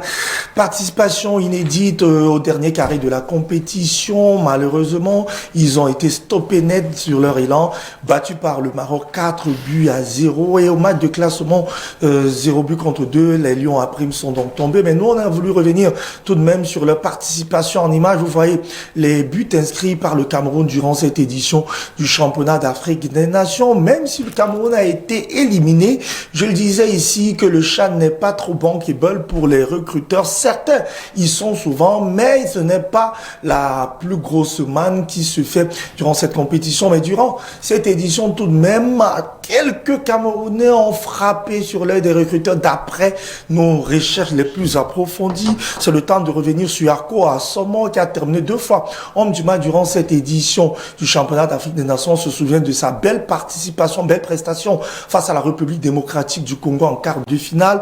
Le jeune joueur de 21 ans est très sollicité, plus précisément par le Mamelodi Sundowns, un club sud-africain qui est sur les pistes de l'ailier camerounais, l'attaquant camerounais, qui est donc annoncé du côté de l'Afrique du Sud. Parlons du joueur qui est en action que nous voyons en image. Il s'agit de Félix Kouné, le jeune milieu de terrain du Coton Sport de Garoua. Lui, il a annoncé du côté de la Ligue 1 en France. Angers, Brest et Strasbourg sont sur les traces du joueur de Coton Sport. Celui-là même qui avait déjà fait partie de l'une des listes d'Antonio Conceição en sélection A, fait partie des joueurs très suivis par les recruteurs à l'international. nationale. On parle aussi de Banga Binjeme et du joueur Etamen Gombe qui sera aussi sur les tablettes de quelques recruteurs, mais de ce côté-là, pas de grosses informations. En gros, ce sont les joueurs qui sont sortis du lot. Précisons aussi que le portier depuis W de Maminda, Achukerido, a tapé dans l'œil, mais pour l'heure, aucun club ne s'est encore intéressé au gardien camerounais. Alors, on parle maintenant des élections de la CAF, c'est bien ça. Avec Kanizat Ibrahim qui a présenté sa candidature pour le comité exécutif. On a pu la rencontrer, Albertine, du côté d'un hôtel de la place, à Kanizat, l'ex-président du comité de normalisation de la Fédération comorienne de football. C'est une dame. Elle est donc candidate à l'élection du comité exécutif de la CAF. Elle se présente donc pour diriger le football féminin. Elle veut être le boss du football féminin au sein de la Confédération africaine de football. Elle a tout de même quelques faits d'armes, puisqu'elle a présidé, elle a dirigé le comité de normalisation de la Fédération comorienne de football, et ce n'est pas rien. Et elle a conduit notamment à l'élection du président Sassa il y a de cela quelques jours seulement. Vous savez, plusieurs comités de normalisation ont souvent été mis sur pied dans les fédérations africaines, mais rarement cela a abouti à une élection claire, une élection transparente. Et il faut dire que sous son magistère, on a connu une élection transparente, et c'est un président qui est ressorti. Mais après l'entretien qu'on a eu avec elle, on lui a dit quel était ses projets, pourquoi a-t-elle jeté son dévolu sur le football féminin et pourquoi elle souhaite être à la tête du comité exécutif. Elle s'est exprimée. On la regarde, on l'écoute. Vous savez que le football, c'est quelque chose de très beau en soi. C'est une très belle opportunité de pouvoir participer à l'évolution du football féminin. J'ai eu une expérience, comme vous le savez, en tant que présidente du comité de normalisation. Donc j'ai une expérience au sein de la Fédération de football des Comores. Donc pour moi, c'était important de pouvoir apporter donc mon expérience aussi au niveau du football féminin sur le plan international. C'était donc Kanizat Ibrahim, je rappelle, candidate au comité exécutif de la CAF et plus précisément dans le football féminin. Elle va donc poursuivre sa campagne. Rappelons que l'élection au sein de la CAF est prévue pour le 12 mars prochain.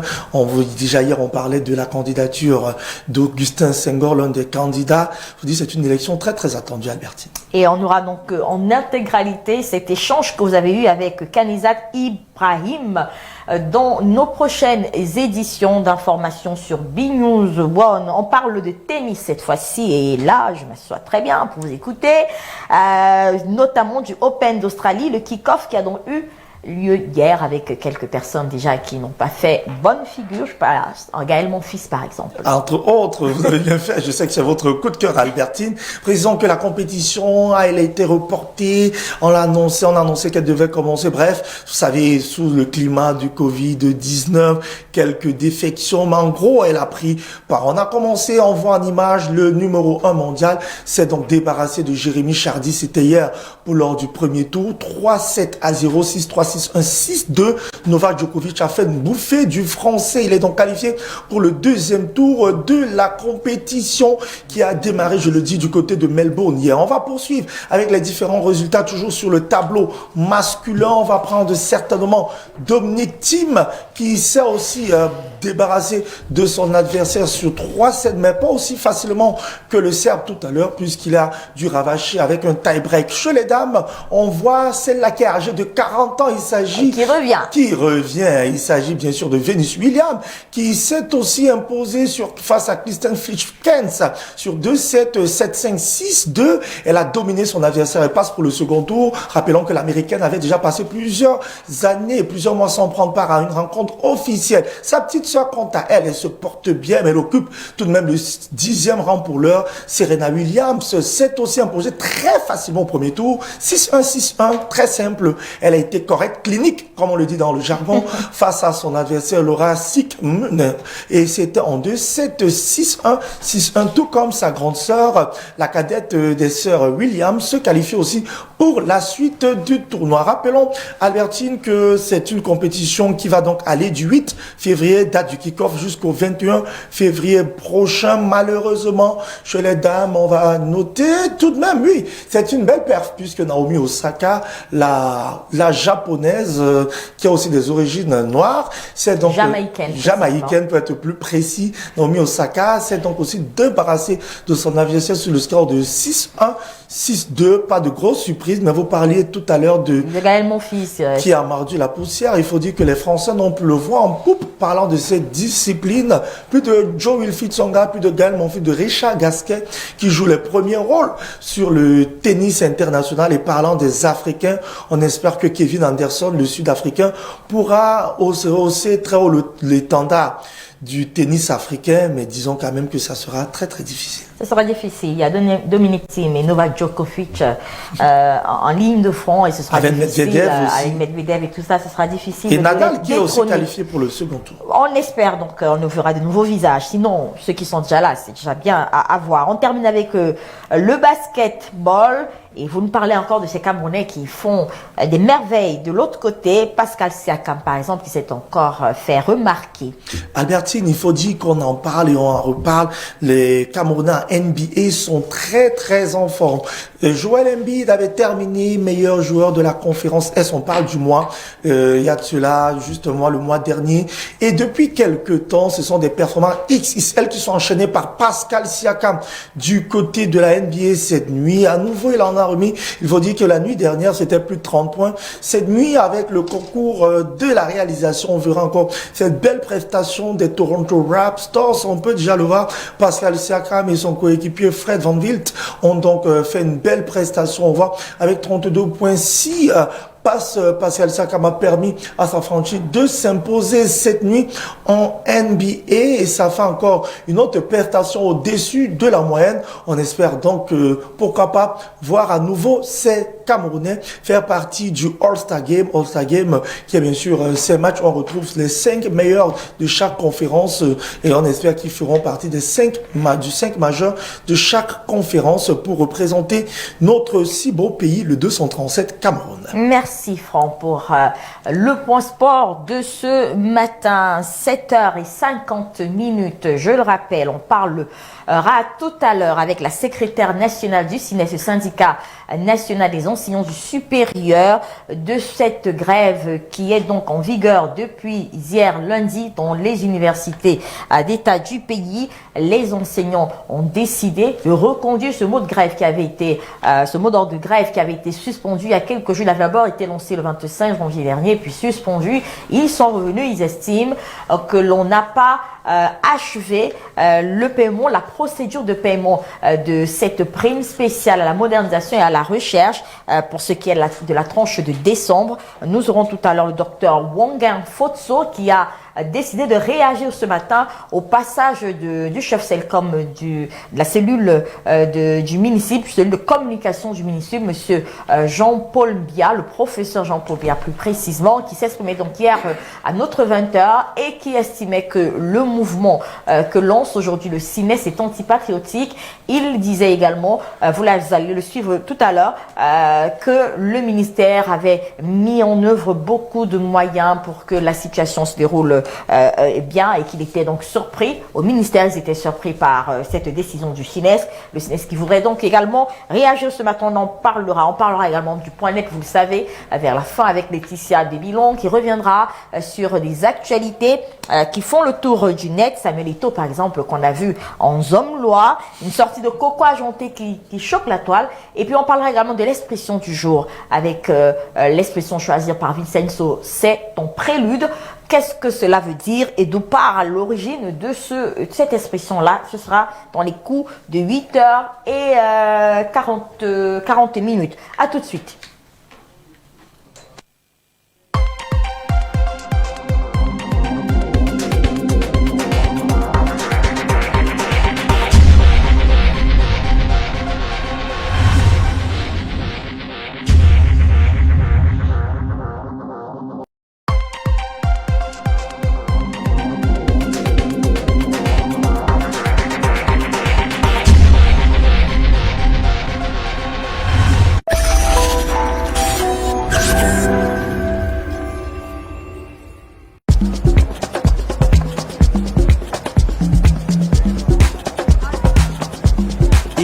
avec un Isbet.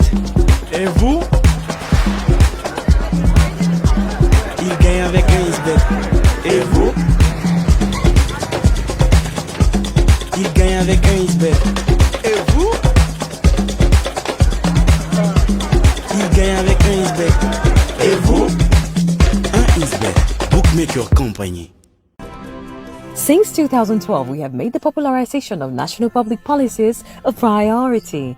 Public institutions, decentralized local authorities, private companies, development partners, and thousands of citizen customers meet every year to discuss major issues, notably in terms of improving the living conditions of populations. From the 18th to the 24th of July 2021 in Yaoundé, the 10th edition of the Fair and Government Action will focus on the challenges of the 2020-2030 National Development Strategy in all sectors.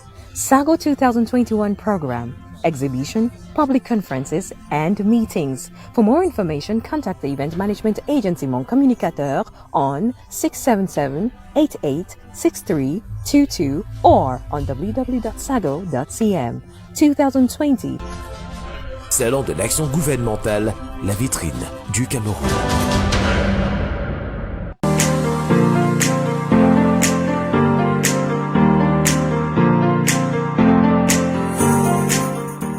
Rêvez de vous déplacer en toute sécurité et dans le confort partout au Cameroun, Polycom Voyage et Tourisme réalise ce rêve en vous offrant sa gamme de véhicules de toutes marques adaptés à votre demande. Berline, 4x4, bus, Yas. Équipés de GPS, des chauffeurs expérimentés, Polycom vous offre des prestations au meilleur rapport qualité-prix.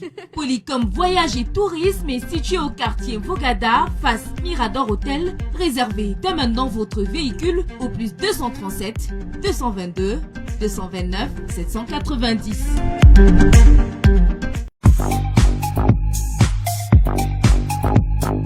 De communion avec les autorités du Cameroun, Yaoundé a désormais le tout premier et unique supermarché de boissons au Cameroun, Drinks Center.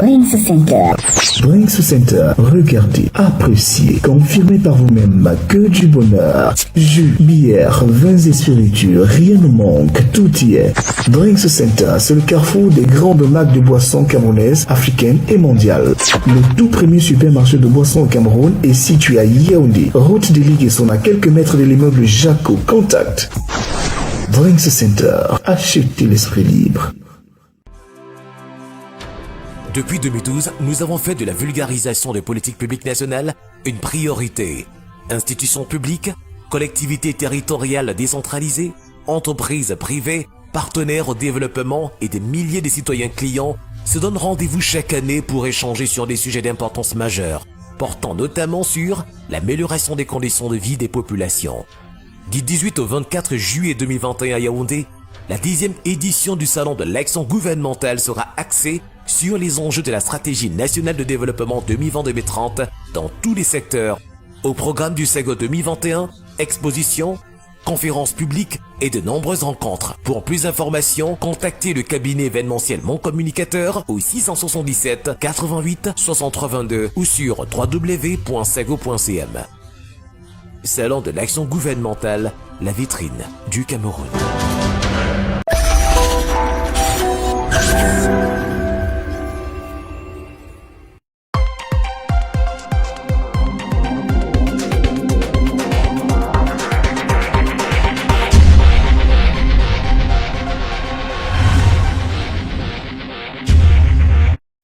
On va faire le calme sur le plateau, chers messieurs. Nous sommes en direct. B-News Matin se poursuit. Je vous invite à suivre donc le passage, si vous le voulez bien, du professeur Jean-Paul Biaillard sur le 20h de B-News One. Il revenait sur cette grève qui est donc entamée par le CNES depuis hier dans les universités d'État. On écoute et on revient pour en discuter et avoir donc la réaction du CNES en direct dans cette édition de B-News Matin. Ce sera encore le docteur Wongan Fotso qui est donc secrétaire national à la communication de ce syndicat. Bonsoir, professeur, merci d'avoir accepté notre invitation. Merci de m'avoir invité, merci. Je rappelle que vous êtes le chef de la cellule de communication du ministère de l'Enseignement supérieur. Tout à fait. Alors, est-ce que vous êtes surpris par ce rebondissement dans l'affaire de la grève des enseignants dans votre ministère? L'on parlait la dernière fois avec vous, vous nous disiez que tout était en cours pour qu'il y ait une entente entre le ministère et le SINES. Est-ce que vous êtes surpris par l'évolution de la situation aujourd'hui? Tout à fait. En réalité, on ne s'y attendait pas du fait qu'il y a eu 2 assises importantes qui ont eu lieu autour de Monsieur le ministre d'État. D'abord, le 20 décembre 2020, il y a à peu près 1 mois et demi, il y a eu la concertation traditionnelle entre le ministère de l'Enseignement supérieur, les universités et les enseignants, qu'on appelle couramment CCP. Alors, cette réunion s'est tenue au ministère à l'École nationale supérieure polytechnique, dans le cadre notamment d'une rencontre traditionnelle, et qui avait donc pour principal point à l'ordre du jour les conditions de vie et de travail des enseignants des universités d'État. Alors, au sortir de cette réunion très importante d'ailleurs, évidemment, des mesures ont été prises, à savoir accélérer l'amélioration des conditions de travail des enseignants. Et alors, comme je l'ai dit dans un de vos collaborateurs, excusez-moi, alors, comme je l'ai dit dernièrement dans un des médias, des médias concurrents, à savoir qu'à la réalité, le problème de fond est tout à fait simple, est connu des enseignants, à savoir les fonds destinés du moins les fonds couramment appelés la prime des enseignants, est une institution, a été instituée par le chef d'État par un décret du 8 avril 2009. C'est le chef d'État lui-même qui a décidé d'accorder une prime pour améliorer les conditions de vie et de travail des enseignants des universités d'État. Soit dit, il y a environ 6200 enseignants pour près de 420 000 étudiants dans les universités d'État. Alors cette cagnotte est exactement pour montant 10 milliards 500 millions de francs CFA. C'est le contenu réparti en 4 trimestres, à savoir au 31 mars, au 30 juin, au 30 septembre et au 31 décembre, à la réalité. Alors, durant toute l'année 2020, les fonds ont été régulièrement payés à date. Par exemple, à la fin au 3e trimestre, les fonds ont été payés à date. Alors, ça a été payé le 30 septembre. Et dès le 8 octobre déjà, le ministère de l'Enseignement supérieur a adressé une correspondance au ministère des Finances pour voir les mesures à prendre en vue du paiement déjà de la 4e tranche.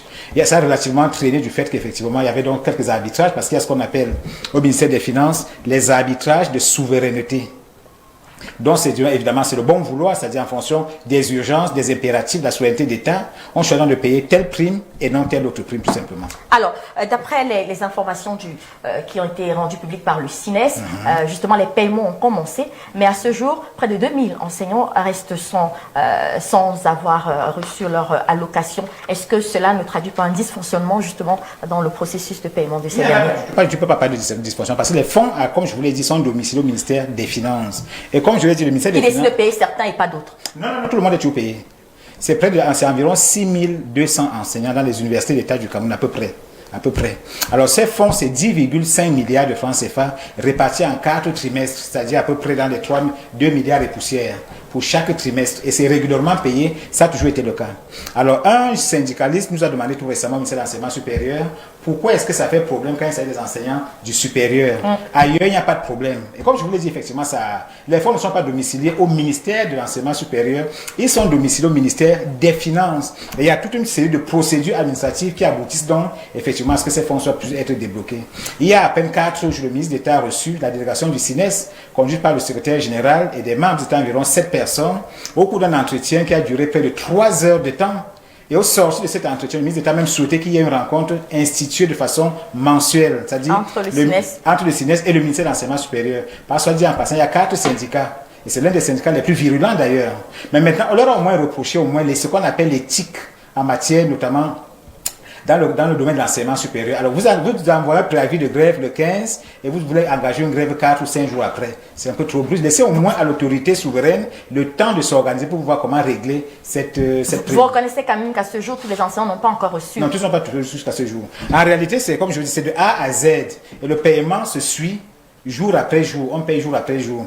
Et comme vous le savez d'ailleurs, vous-même êtes journaliste, c'est-à-dire un reporter, un enquêteur qui va sur le terrain pour chercher l'information, la vérité. Qu'est-ce qui se passe concrètement? C'est-à-dire, nous sommes en début d'exercice budgétaire. Il faut maintenant trouver un moment pour pouvoir renflouer les caisses de l'État afin de satisfaire aux doléances qui se posent. C'est de ça qu'il s'agit à peu près. Alors, à côté de cette allocation spéciale, le CINES revendique de façon globale l'amélioration des conditions de travail des enseignants. Jusque-là, qu'est-ce qui a été fait après la rencontre avec le patron de ce département ministériel? Après la rencontre avec le ministre d'État, une mesure première a été prise, à savoir qu'à la réalité, à la date du 31 mars, comme par le passé, effectivement, la prime sera payée à date. C'est la première chose. Mais la mesure la plus importante, parce qu'en réalité, le CINES portait également dans son portefeuille une autre revendication, à savoir la dette académique. Il y avait la dette académique, effectivement. Alors, comment ça va se négocier? C'est-à-dire, une correspondance sera adressée au ministère des Finances, qui va donc saisir la caisse autonome d'amortissement pour la dette du Cameroun, notamment la dette des enseignants, bien entendu. Parce que, comme vous le savez d'ailleurs, la caisse autonome d'amortissement, c'est un peu la banque de l'État qui règle notamment les arriérés de l'État. Et en tant que tel, il y a la dette commerciale, il y a la dette académique. La dette académique sera payée par la Caisse autonome d'amortissement. Et je sache qu'à la réalité, au mois de décembre 2006, entre le 2 et le 6 décembre, 2 milliards de francs CFA ont été payés aux enseignants en termes de dette académique. Et actuellement ces fonds sont aujourd'hui regroupés pour pouvoir être donc déposés auprès de la Caisse autonome d'amortissement qui attend et qui va payer le moment venu. À ce niveau, il n'y a pas de souci. Alors, vous disiez dans une interview accordée à d'autres confrères, notamment de la presse cybernétique, que vous considériez le premier mouvement, c'est-à-dire celui du 25 janvier dernier, comme étant anti-patriotique. Est-ce que c'est également le même sentiment que vous avez aujourd'hui que les enseignants qui décident de débrayer à ce moment-ci sont un peu dans l'antipatriotisme? Est-ce qu'un enseignant est conscient de ce que c'est que l'éducation dans un pays? C'est-à-dire qu'en réalité, l'enseignant construit un pays à travers notamment le système éducatif. Alors quand vous voulez le paralyser, en réalité, à qui est-ce qu'on fait le mal? Aux enfants, à nos étudiants, aux enfants et aux étudiants. Alors on leur fait comprendre qu'à la réalité, vous faites une revendication, mais c'est pas en... Et voilà donc pour le passage hier du professeur Jean-Paul Biya, chef cellule de la communication du ministère de l'Enseignement supérieur sur nos antennes. Il était l'invité du 20h. Et ce matin, le CINES a voulu réagir à ce passage. Et nous avons en ligne le docteur Wongan Fotso, avant de vous donner la parole sur ce plateau, parce que ce passage suscite également des réactions sur ce plateau. Le docteur Wongan Fotso, qui est donc la secrétaire nationale à la communication du CINES. Si vous êtes en ligne, madame, bonjour et merci d'être encore avec nous ce matin.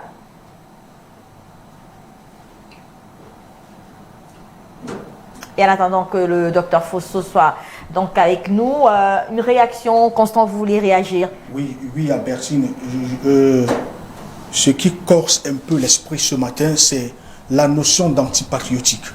Je voudrais partir d'une figure. Voici ce que dit la Bible. La Bible dit: l'ouvrier a droit à son salaire. L'enseignant est celui qui forge les consciences et les connaissances au sein d'une société.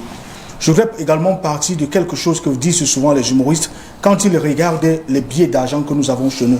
L'enseignant est aujourd'hui la personne la plus paupérisée qui fait de monsieur le professeur que vous avez eu ici la personne bien formée, à la tête bien faite et qui peut être tirée à quatre épingles pour bien paraître devant le grand public. Où est l'antipatriotisme quand on réclame ce qui nous revient de droit après une bonne période d'attente? Très bien, Constant. On va prendre d'abord le docteur Wongan Fotso qui est avec nous. Bonjour, madame. Merci d'être avec nous ce matin.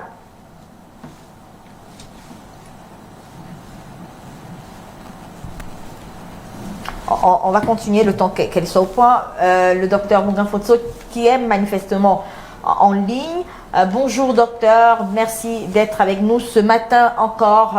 Pour parler donc de cette grève qui a été lancée depuis hier dans les universités du pays. Constant, on va poursuivre avec vous. Oui, j'étais en train de dire que je ne vois pas où se trouve l'antipatriotisme, puisque quand on écoute les propos du professeur Jean-Paul Biya qui était ici hier, il dit que les montants sont en train d'être payés de salaire. C'est-à-dire qu'on va de A à Z. C'est une situation qui est perdue depuis le mois de décembre. Lui-même vous dit que c'est ce qui appartenait déjà, qu'on devrait faire depuis l'exercice précédent. C'est-à-dire qu'on reconduit une dette à un nouvel exercice et les lourdeurs administratives se mêlent. Là, je prends dans ses propres propos.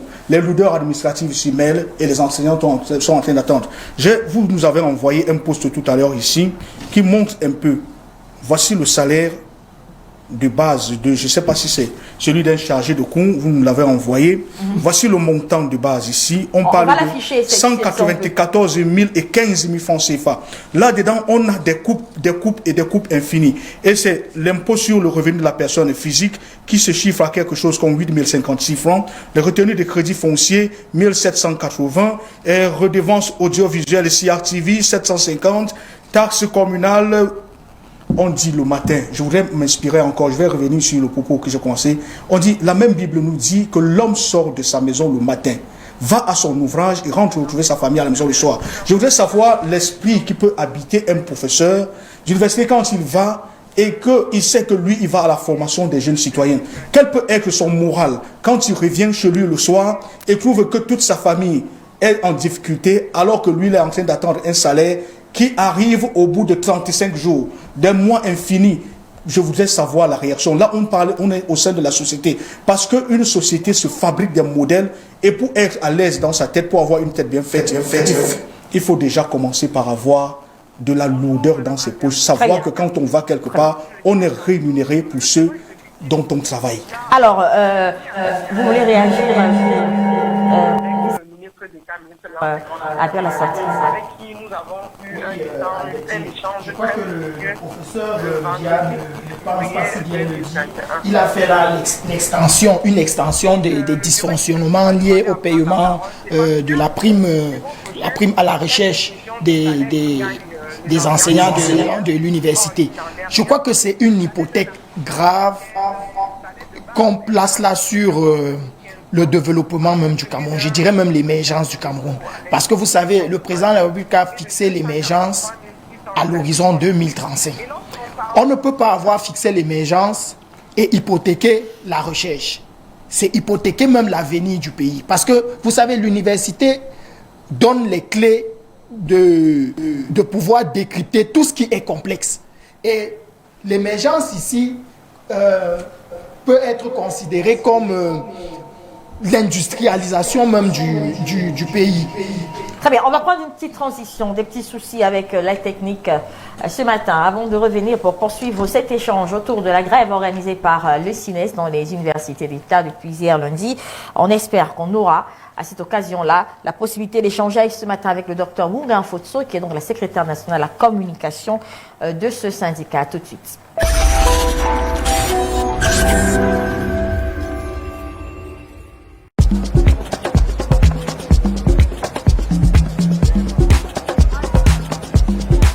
Avec un Isbet.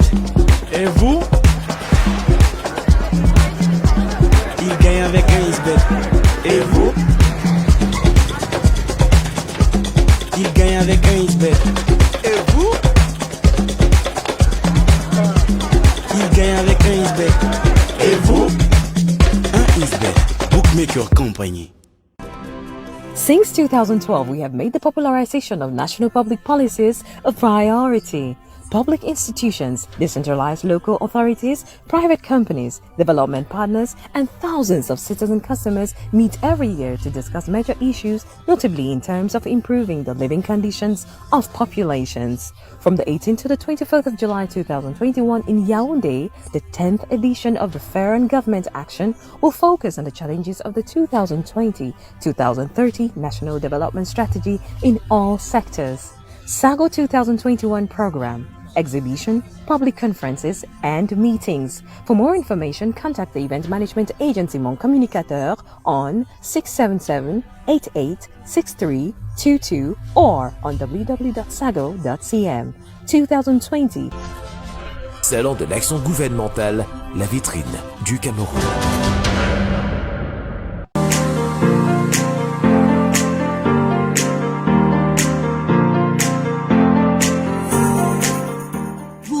De vous déplacer en toute sécurité et dans le confort partout au Cameroun, Polycom Voyage et Tourisme réalise ce rêve en vous offrant sa gamme de véhicules de toutes marques adaptés à votre demande.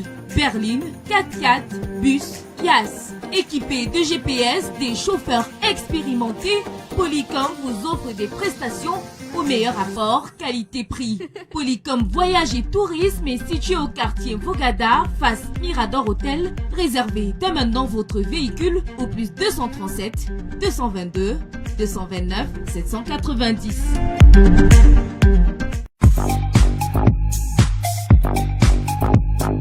De communion avec les autorités du Cameroun, Yaoundé a désormais le tout premier et unique supermarché de boissons au Cameroun, Drinks Center. Drinks Center. Drinks Center. Regardez, appréciez, confirmez par vous-même que du bonheur. Jus, bière, vins et spiritueux, rien ne manque, tout y est. Drinks Center, c'est le carrefour des grandes marques de boissons camerounaises, africaines et mondiales. Le tout premier supermarché de boissons au Cameroun est situé à Yaoundé, route des Ligaisons, à quelques mètres de l'immeuble Jaco. Contact Drinks Center. Achetez l'esprit libre. Depuis 2012, nous avons fait de la vulgarisation des politiques publiques nationales une priorité. Institutions publiques, collectivités territoriales décentralisées, entreprises privées, partenaires au développement et des milliers de citoyens clients se donnent rendez-vous chaque année pour échanger sur des sujets d'importance majeure, portant notamment sur l'amélioration des conditions de vie des populations. Du 18 au 24 juillet 2021 à Yaoundé, la 10e édition du Salon de l'action gouvernementale sera axée sur les enjeux de la stratégie nationale de développement 2020-2030 dans tous les secteurs. Au programme du SEGO 2021, expositions, conférences publiques et de nombreuses rencontres. Pour plus d'informations, contactez le cabinet événementiel Mon Communicateur au 677 88 63 22 ou sur www.sego.cm. Salon de l'action gouvernementale, la vitrine du Cameroun.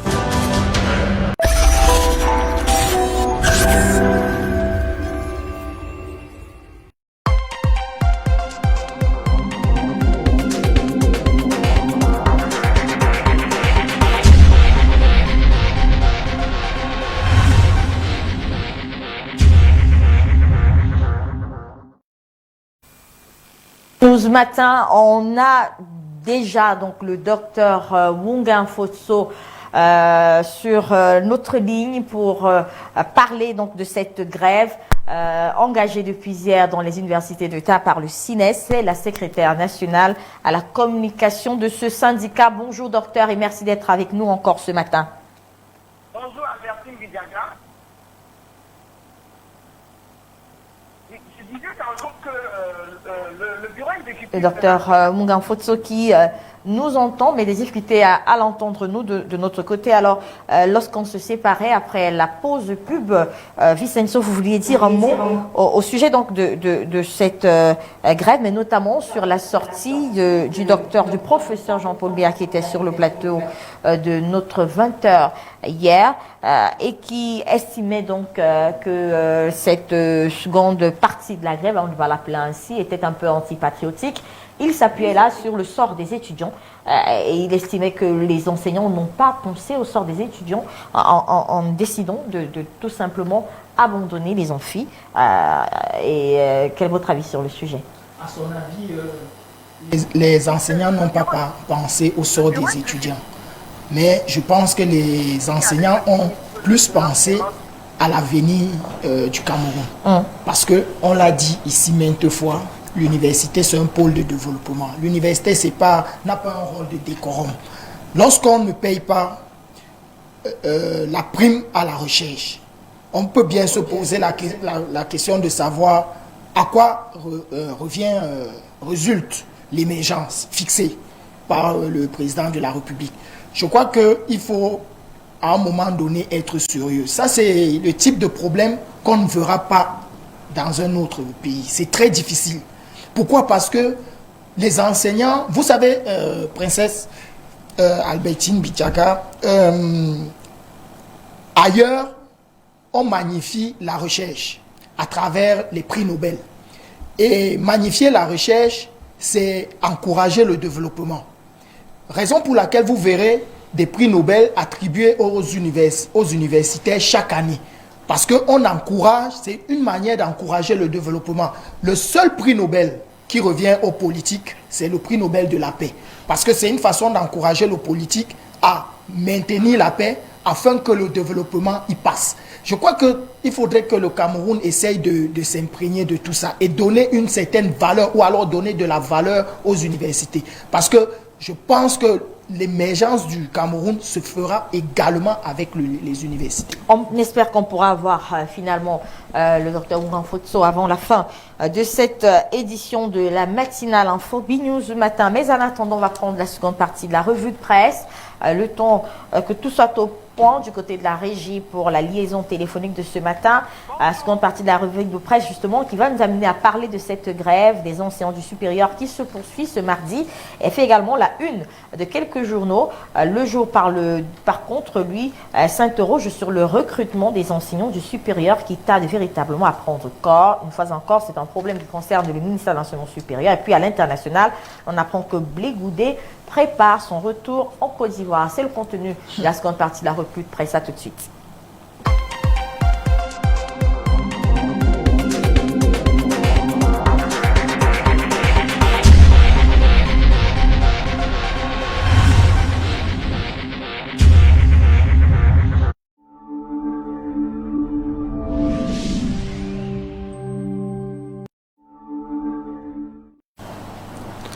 La seconde partie de la revue de presse dans le cadre de notre émission matinale B-News Matin, Le Point Hebdo livre sa dernière heure à ses lecteurs en ces termes.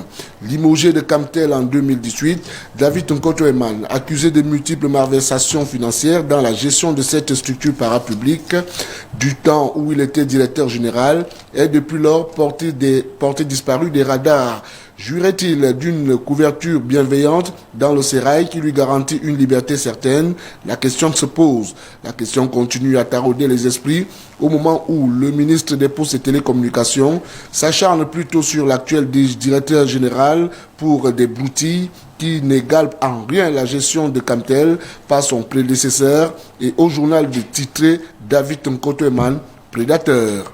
Le Point scrute les potentielles candidatures à la tête de la Fédération camerounaise de football et se pose la question suivante. Samuel Eto'o, candidat, la nouvelle circule depuis dans certains milieux qui confirment à l'occasion que le divorce est désormais consommé entre Seydou Mojoya et son mentor d'hier, Samuel Eto'o. Hebdomadaire d'enquête information générale, Leader Presse à son 42e numéro, met en lumière la coupure d'énergie électrique, le perpétuel calvaire des Camerounais. Le journal d'Ambroise Médard Manga nous informe à sa grande une qu'une marche contre cette société est programmée pour le 13 février prochain. À lire sur les mêmes colonnes, le rêve brisé des entrepreneurs relatif au projet baptisé Champions nationaux. Selon le journal Leader Presse, 5 années après l'initiative, le projet piloté par le Binepat s'apparente à une utopie et c'est l'enquête de la rédaction. C'est à lire donc en page 8. Le Pélican, quant à lui, survole l'information du démantèlement du camp terroriste de Tanga dans le département de Mézam, région du Nord-Ouest. Le fameux général autoproclamé Lion a été neutralisé, nous apprend le journal. Le 6 février dernier, aux environs de 2 heures du matin, un raid mené au camp des terroristes séparatistes dans cette localité située dans la ville de Bamenda par la compagnie de gendarmerie locale a abouti à la neutralisation de 4 séparatistes armés.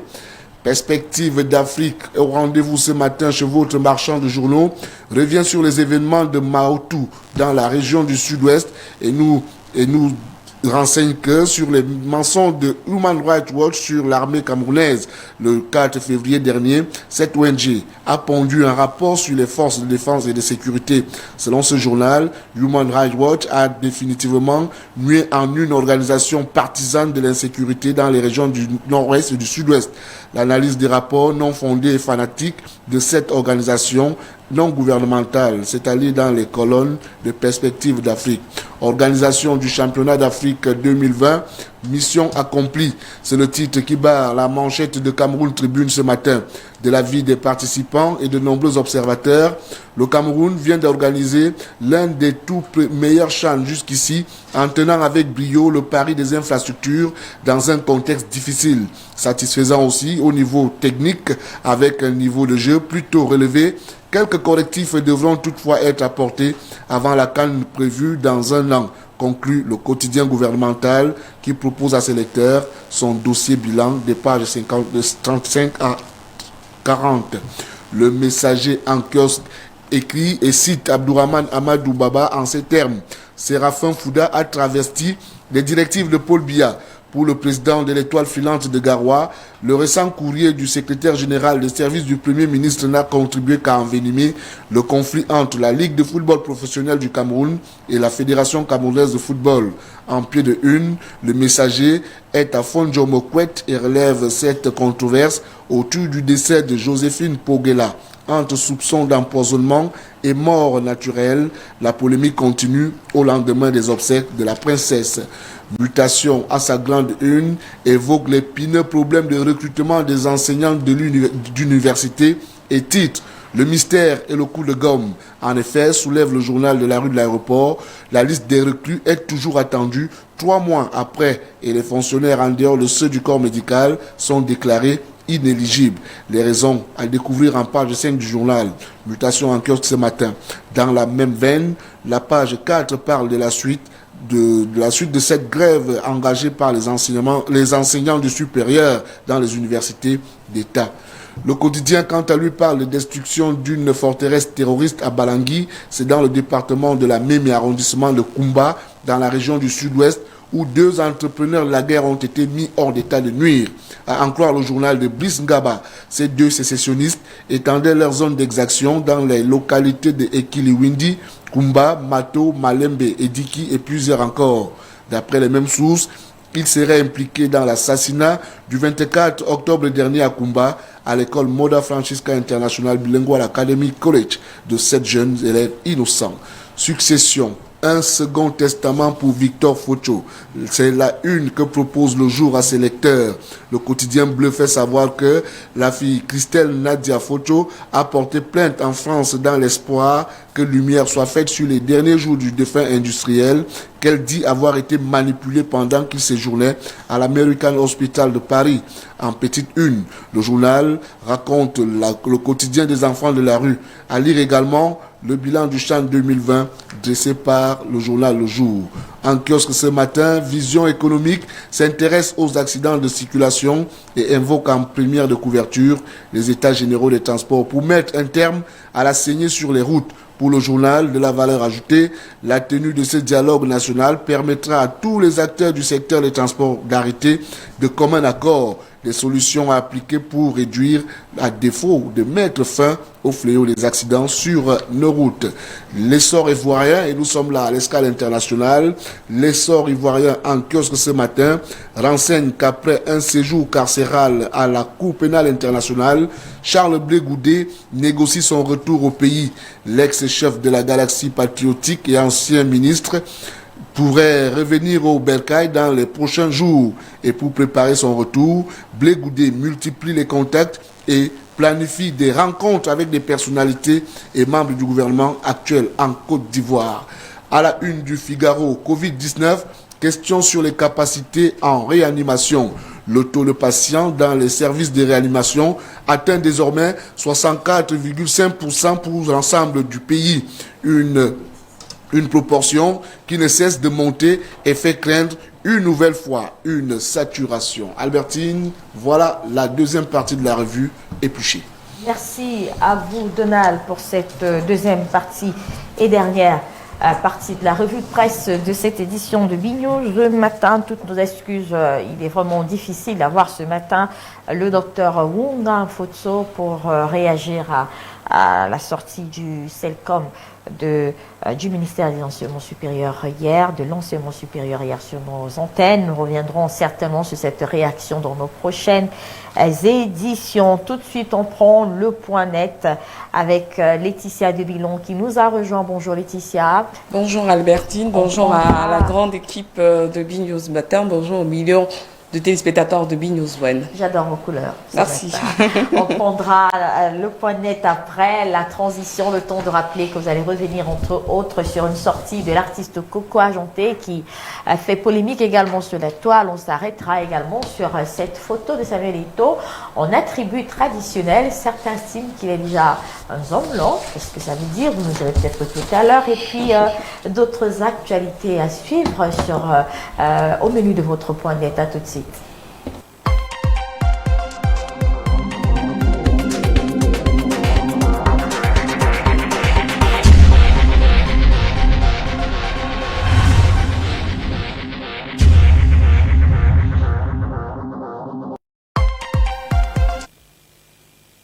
On commence.